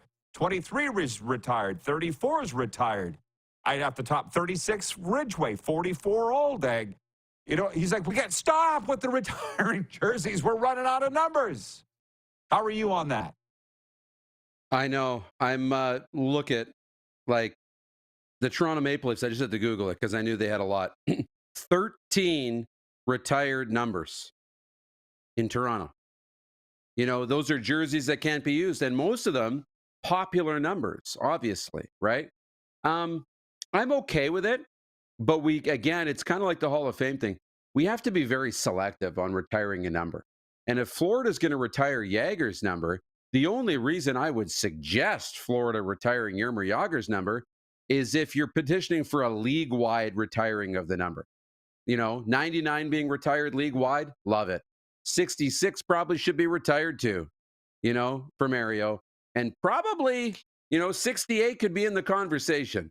But I think you got to be really choosy. I like putting numbers and names and banners to the rafters as a ring of honor or as an honored number. But retiring the jersey has to be for the 1% of the 1%. It needs to be very exclusive. A lot of the audience agrees with you and they're writing in as such. But again, who gets to decide? That's where sports has really been ruined. And I had a really long talk in the press box in Tampa Bay the other night with how the sports has changed before our eyes. And this is a guy that's a lot older than me and he's still working in the league. But I'm like, I guess if I had to go back, I would. But I don't have to. I got a lot of other skills. I can go do something else outside of sports, or doing this show allows us to work with all the leagues and be on the air every day. So I don't need to go work for a team and have to answer to some jackwagon. I can't do that. But in the case of Jaromir Jagr, Darren, he does not fit even your criteria of the 1%. He played 3 seasons with the Panthers from 2014 to 2017.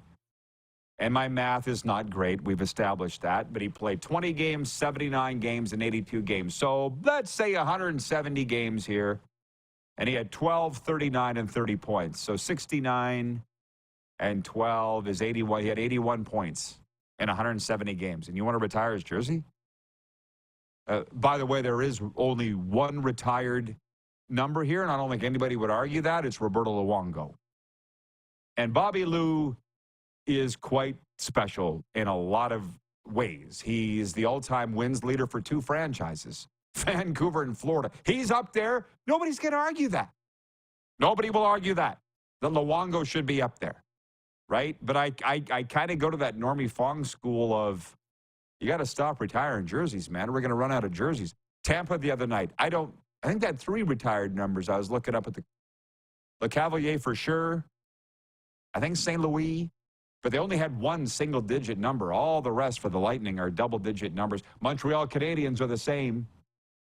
You got names like Kostitsin and that were like 79, whatever. I can't remember. But on the flip side, it's weird, too, in Edmonton with the Elks, the Eskimos, that they don't retire numbers. They just put names on the wall. That's weird, too, because to see Taylor Cornelius running around wearing number 15 is really weird to me.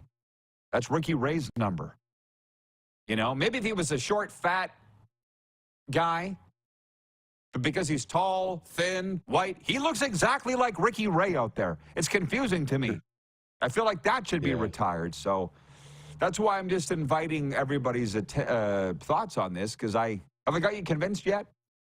On just retiring jerseys overall, you think it's a good idea or a bad idea? You're saying it's a good idea, but only for the 1% is what you're saying. Yeah, overall, I think it's way too much, but I think there's a case for the 1% to be retired. The guys who impacted the game and on such a level that's, almost more exclusive than the Hall of Fame, man. Like, it's almost a more exclusive thing to have your jersey retired. I'll say this again. And we got the Rod Squad's really active today, which is what I want. We're the most interactive show. I've got Panthers fans telling me that we should do the Cats and Bolts show live like this so they can interact. And I'm like, no, this show's special in what we do, and that show's special in how we do that. We're not going to do the Panthers show live, but I appreciate the input. John Ohm says, here's a thought. Retire the name on the jersey, not the number. Silly or not.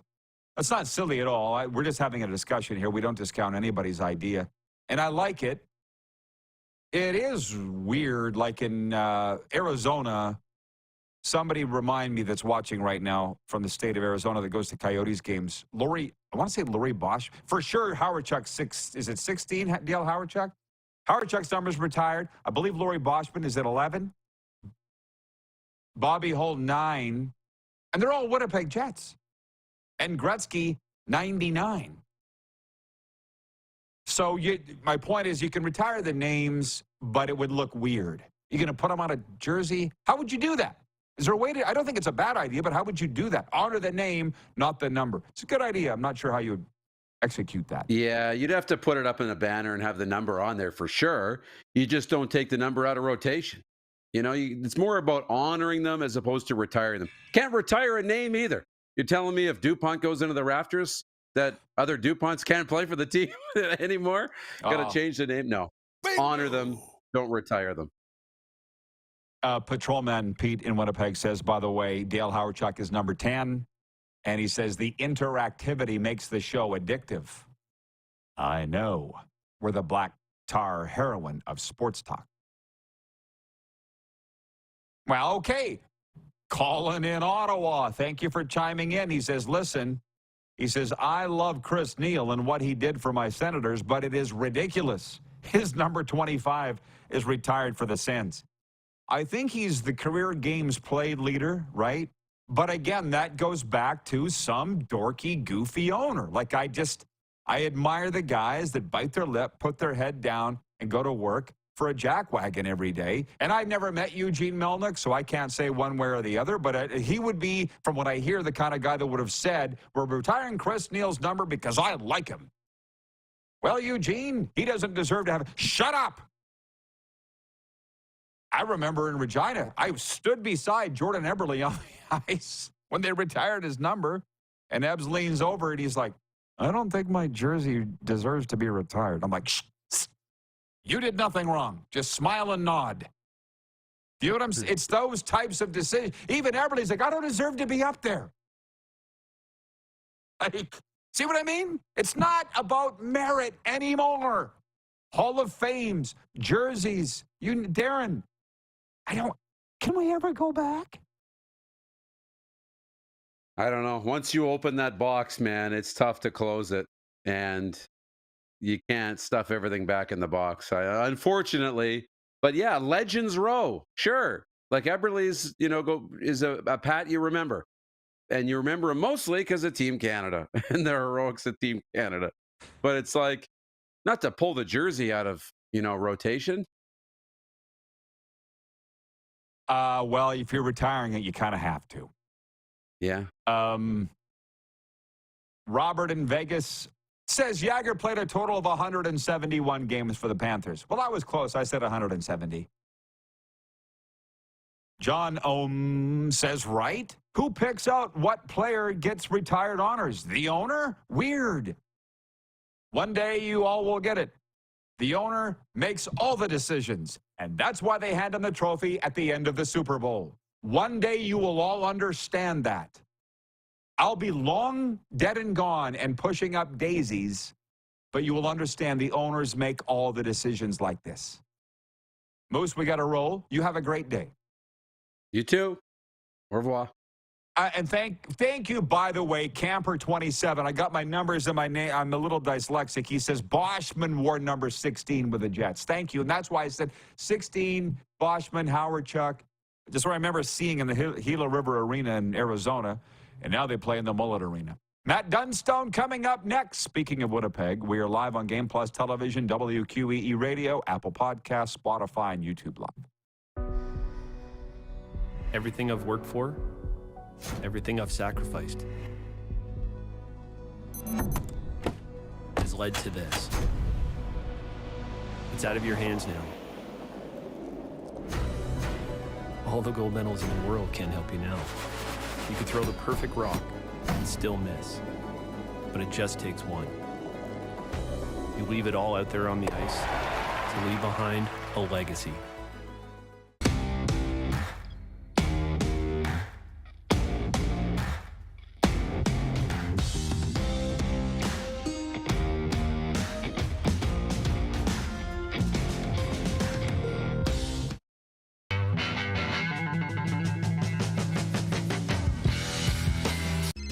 Text 902-518-3033.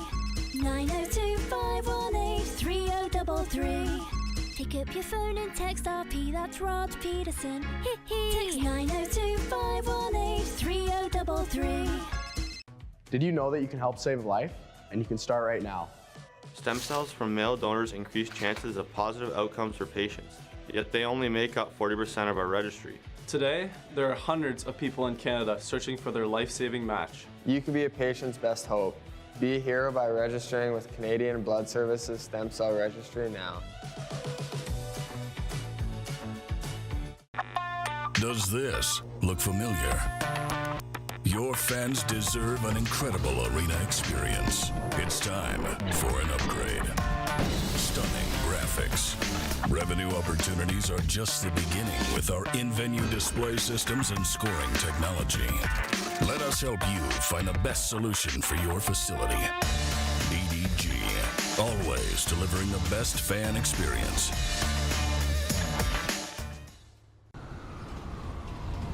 I'm Brier Lacquette.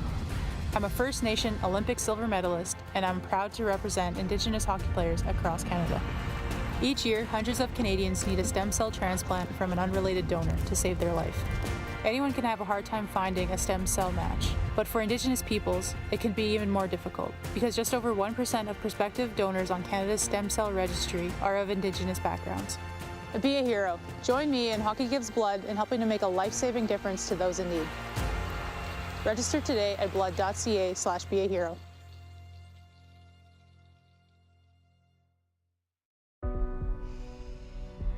This is it. It all comes down to this rock. The hours in the gym, the weeks away from my family. This is what I've been training for. And all those voices trying to tear me down, I'm here to silence them. We've given everything we have for a chance to get everything we want. Hi, my name's Logan Stankoven. And I'm Connor Bedard. We're both Hockey Gives Blood player ambassadors and proud to be blood donors.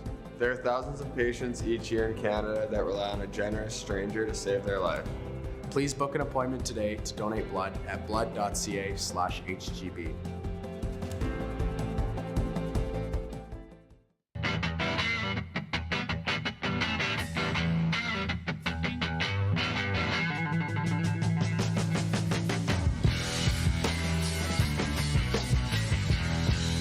Business owners and marketers.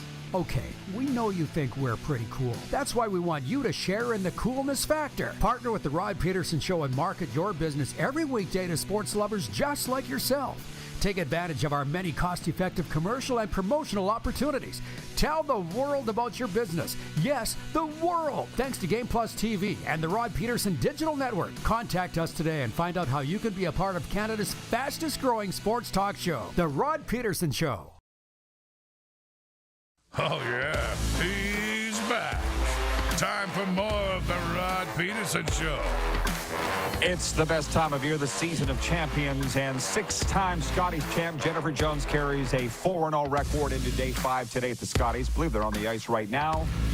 And she'll face off against Rachel Holman's Ontario squad tonight.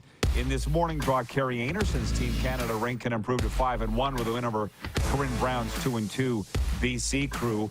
The Montana's Brier's coming up March 1st to the 10th in the Brand Center. Matt Dunstone will be there. He's pre-qualified, and he joins us today. Hey, Matty, welcome back to the RP Show. It's been far too long, brother. You're looking good. You're looking fit and trim. Are you ready for the Brier?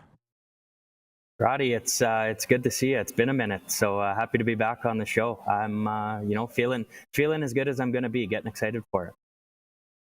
Oh, good. Well, you are going to be. I've talked to the folks in the Queen City. You're like the hometown favorite, man. Are you prepared for that? You wouldn't expect it, but are you ready for the roars? I think so. I mean, I'm very excited for it. I was happy to see we weren't in Saskatchewan's pool, so we didn't have to compete with that.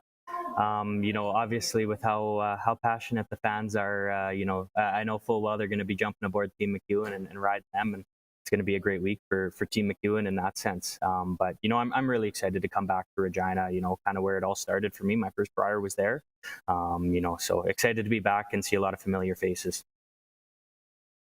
For the uninitiated, can you explain how you qualified in advance for this and didn't have to worry about the playdowns? Yeah, so there was a new rule that was implemented last year. They were giving out 3 wild card spots after provincials. And as of last year, it changed. They're going to give these wild card spots prior to any of the provincial playdowns, which to me made a lot of sense because, you know, it gets our provincial playdowns back to winner take all, loser go home type mentality, the way it's, you know, it's kind of always been. Whereas, you know, the last couple of years, you had two teams playing in a provincial final that both had a wild card spot locked up, so it took away, you know, a little bit of the meaning of those provincial finals. So we've eliminated that now. So now there's, after this year, it'll be 4 teams, or 3 or 4 teams, depending on who Team Canada is, pre-qualified into the Brier, which I think is a great thing for our sport. I know we've enjoyed having, you know, the clarity of what our schedule is going to look like going into a season, been able to plan for it. Obviously, we want to peak at the Brier, so that's helped in that sense. So I think it's a really good change. And you saw across the board, all the provincial playdowns meant a lot more.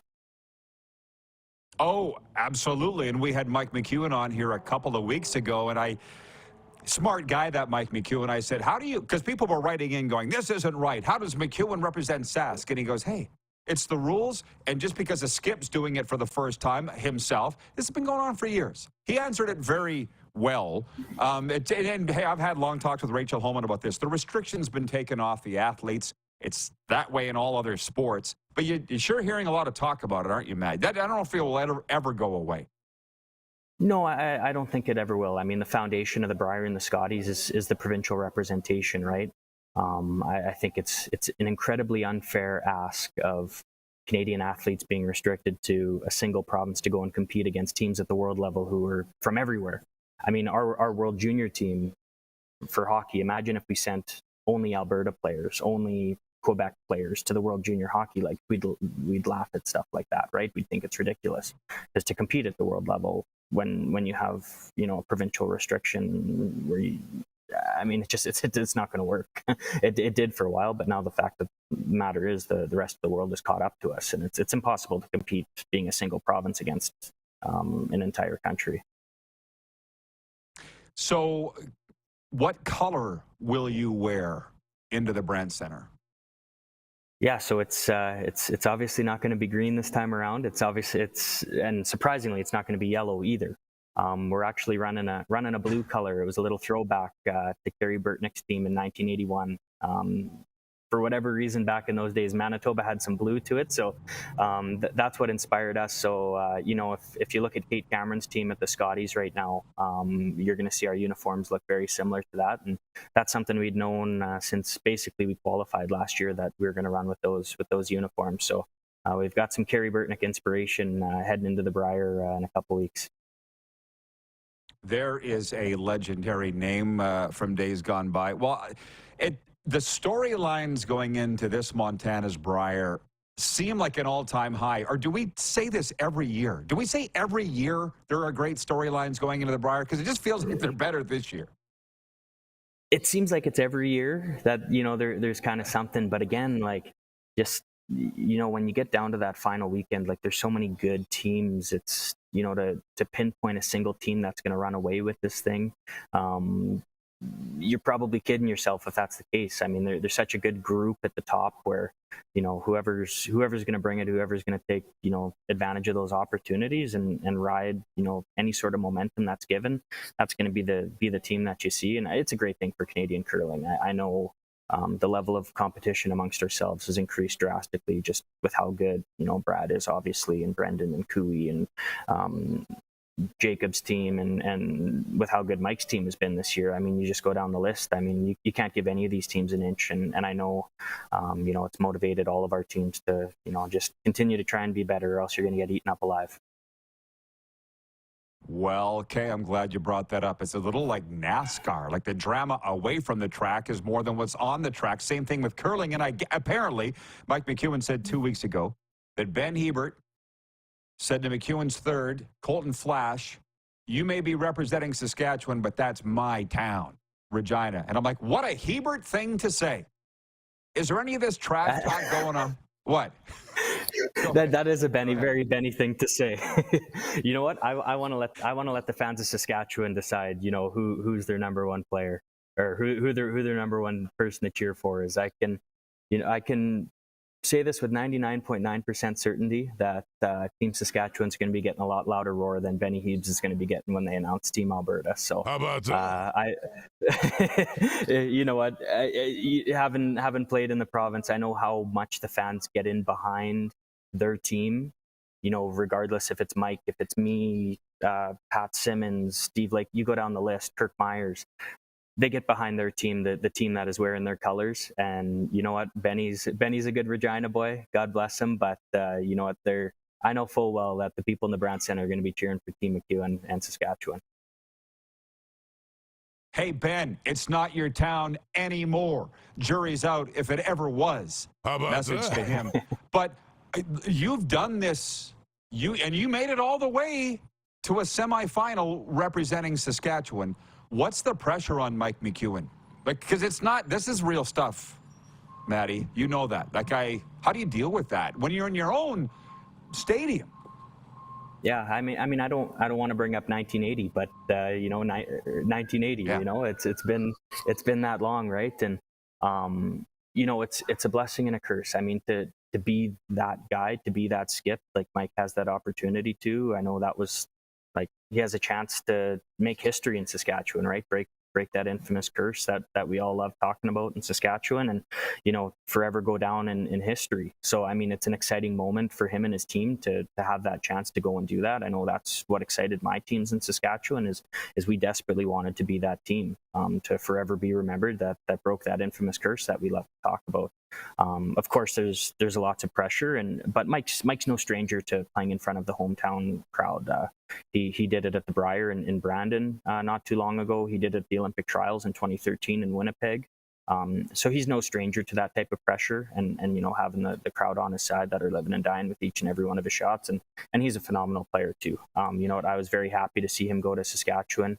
You know, to kind of revamp, give it some life, and obviously a lot of hope. I mean, type of player he is, and his team, they're a great team. So to see them, you know, make a deep run, be there at the end of the week would be very unsurprising amongst all of us in the curling community.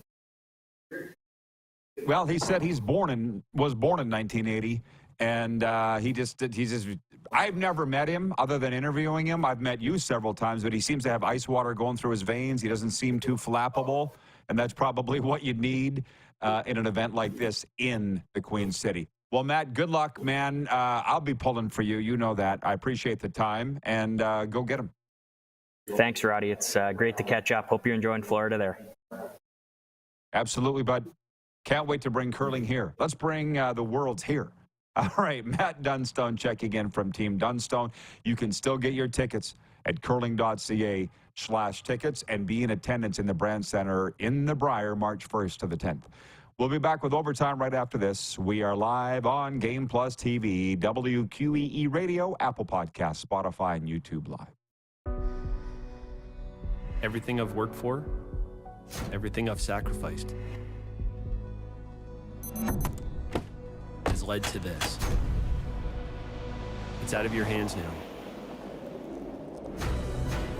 All the gold medals in the world can't help you now. You could throw the perfect rock and still miss, but it just takes one. You leave it all out there on the ice to leave behind a legacy.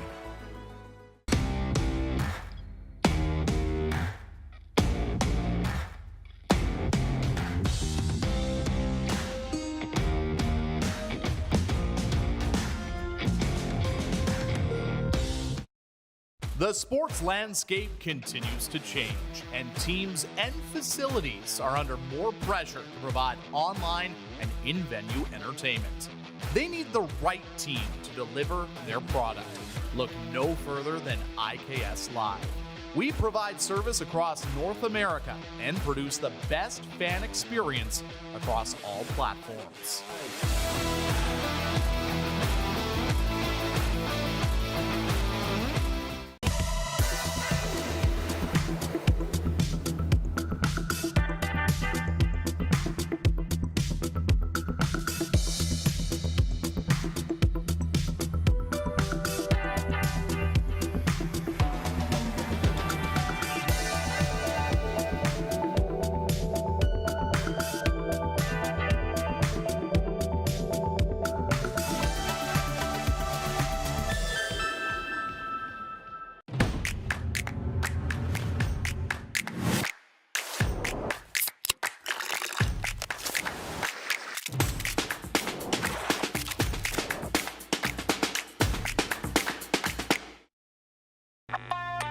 Does this look familiar?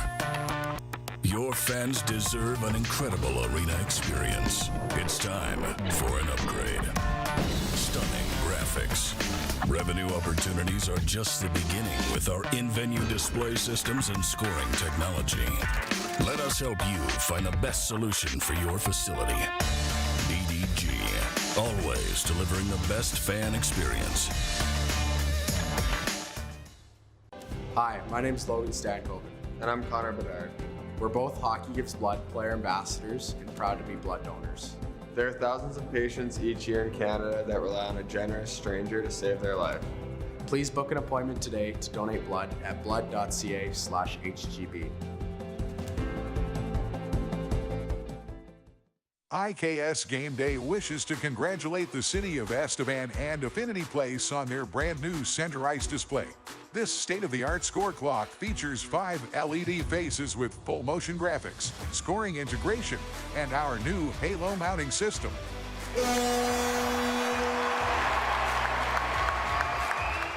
If it's time for an upgrade, let us show you how to deliver the best fan experience. You can find us at IKSGameDay.com.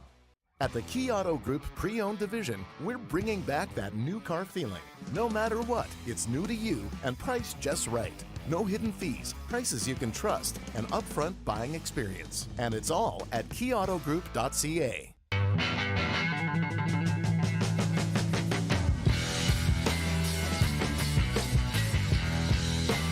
Here's how your business can be a part of Canada's fastest growing sports talk show. All you have to do is contact us, and we will tell you all about the dynamic and exciting marketing opportunities we have, utilizing a fully integrated 360-degree multi-platform. Imagine your business seen and heard across Canada on Game Plus TV and around the world on the Rod Pedersen Digital Network. You will use one of the most overused expressions in sports. You gotta be kidding me. Get your business involved. Contact the Rod Pedersen Show today. You got something to say? You want to add to the show? What are you waiting for? Don't just sit there. Say something. Now, back to the studio with Rod. The studio is here in South Florida where it is game day. I love them so much. Game days. And the Ottawa Senators are here tonight, 7 p.m. in Amerint Bank Arena. The RP show will be there. Thanks to the Florida Panthers. The topics that came up today, I don't go to bed thinking about these. I literally think about them when they come up in the morning. And George Richards, who follows the Panthers for FloridaHockeyNow.com, said that the Panthers should retire Jaromir Jagr's 68 when he played here for the Panthers for 3 seasons 5 years ago, which clearly I almost think he was joking. I don't think he was joking, but whatever. So I asked Norm Fong. I knew Norm would be watching, the Hall of Fame equipment manager of the Rough Riders and the Pats, right, Normie? I said, what do you think, Normie, about retiring numbers? He writes it and he says, Rod, honor the player, not the number. Signed, Fongo. And I wrote him back, thanks for watching, and he gave me back thumbs up. So somehow teams, if they want to do what's right, which I'm not sure that is even what they want anymore, but find a way to honor a name and then retire as many names as you want.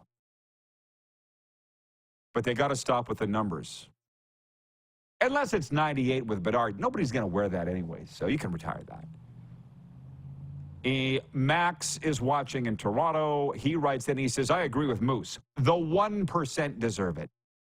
You don't want to see some random fourth liner wearing number 99 on the Oilers. At the same time, if you retire too many, you'll end up with 3-digit jerseys one day. Yes, that's the point, Max. Who gets to decide who's in the 1% or not, or was he the owner's pet? So he gets his number retired, like Chris Neil in Ottawa. Sorry, Chris Neil. But even Sens fans said that. Brad Myers.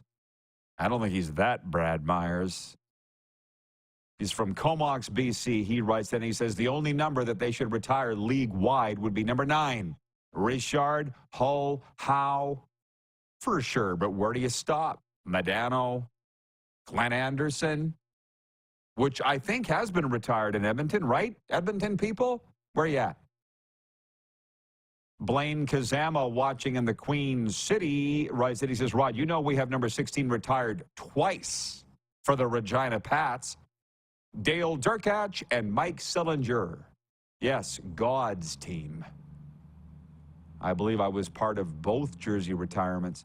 David, number 1 in Winnipeg, writes in, and he says, I think the Hall of Fame and jersey retirement are two different things.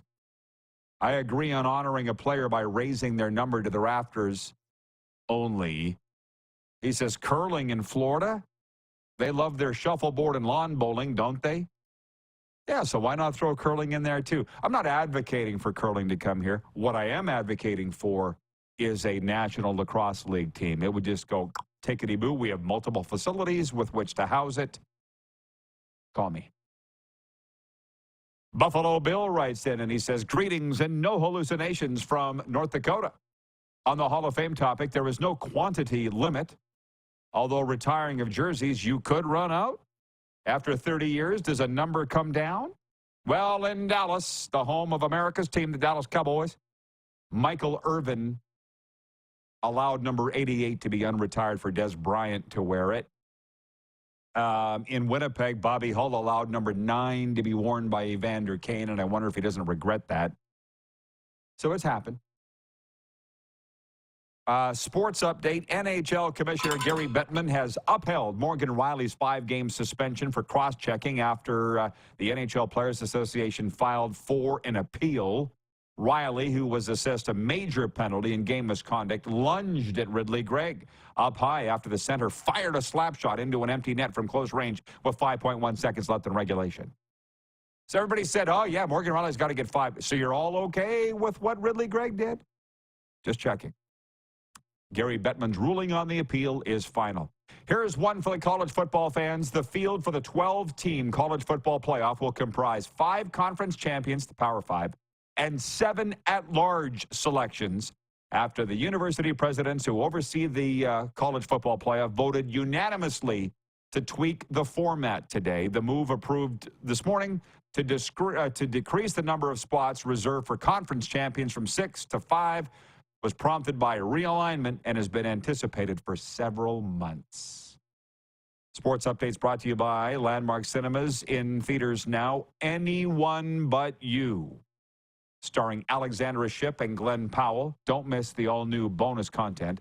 And for Common Crown Brewing Company, turning your everyday common beer into a unique and exceptional experience. Visit commoncrown.ca. Huge thank you to Matt Dunstone, Alan May, you, of course, for tuning in. Have a great night, everybody. Always a great night being able to watch NHL hockey live. We'll do it all again tomorrow, noon Eastern, here on Game Plus and Key Radio. Who has more fun than us?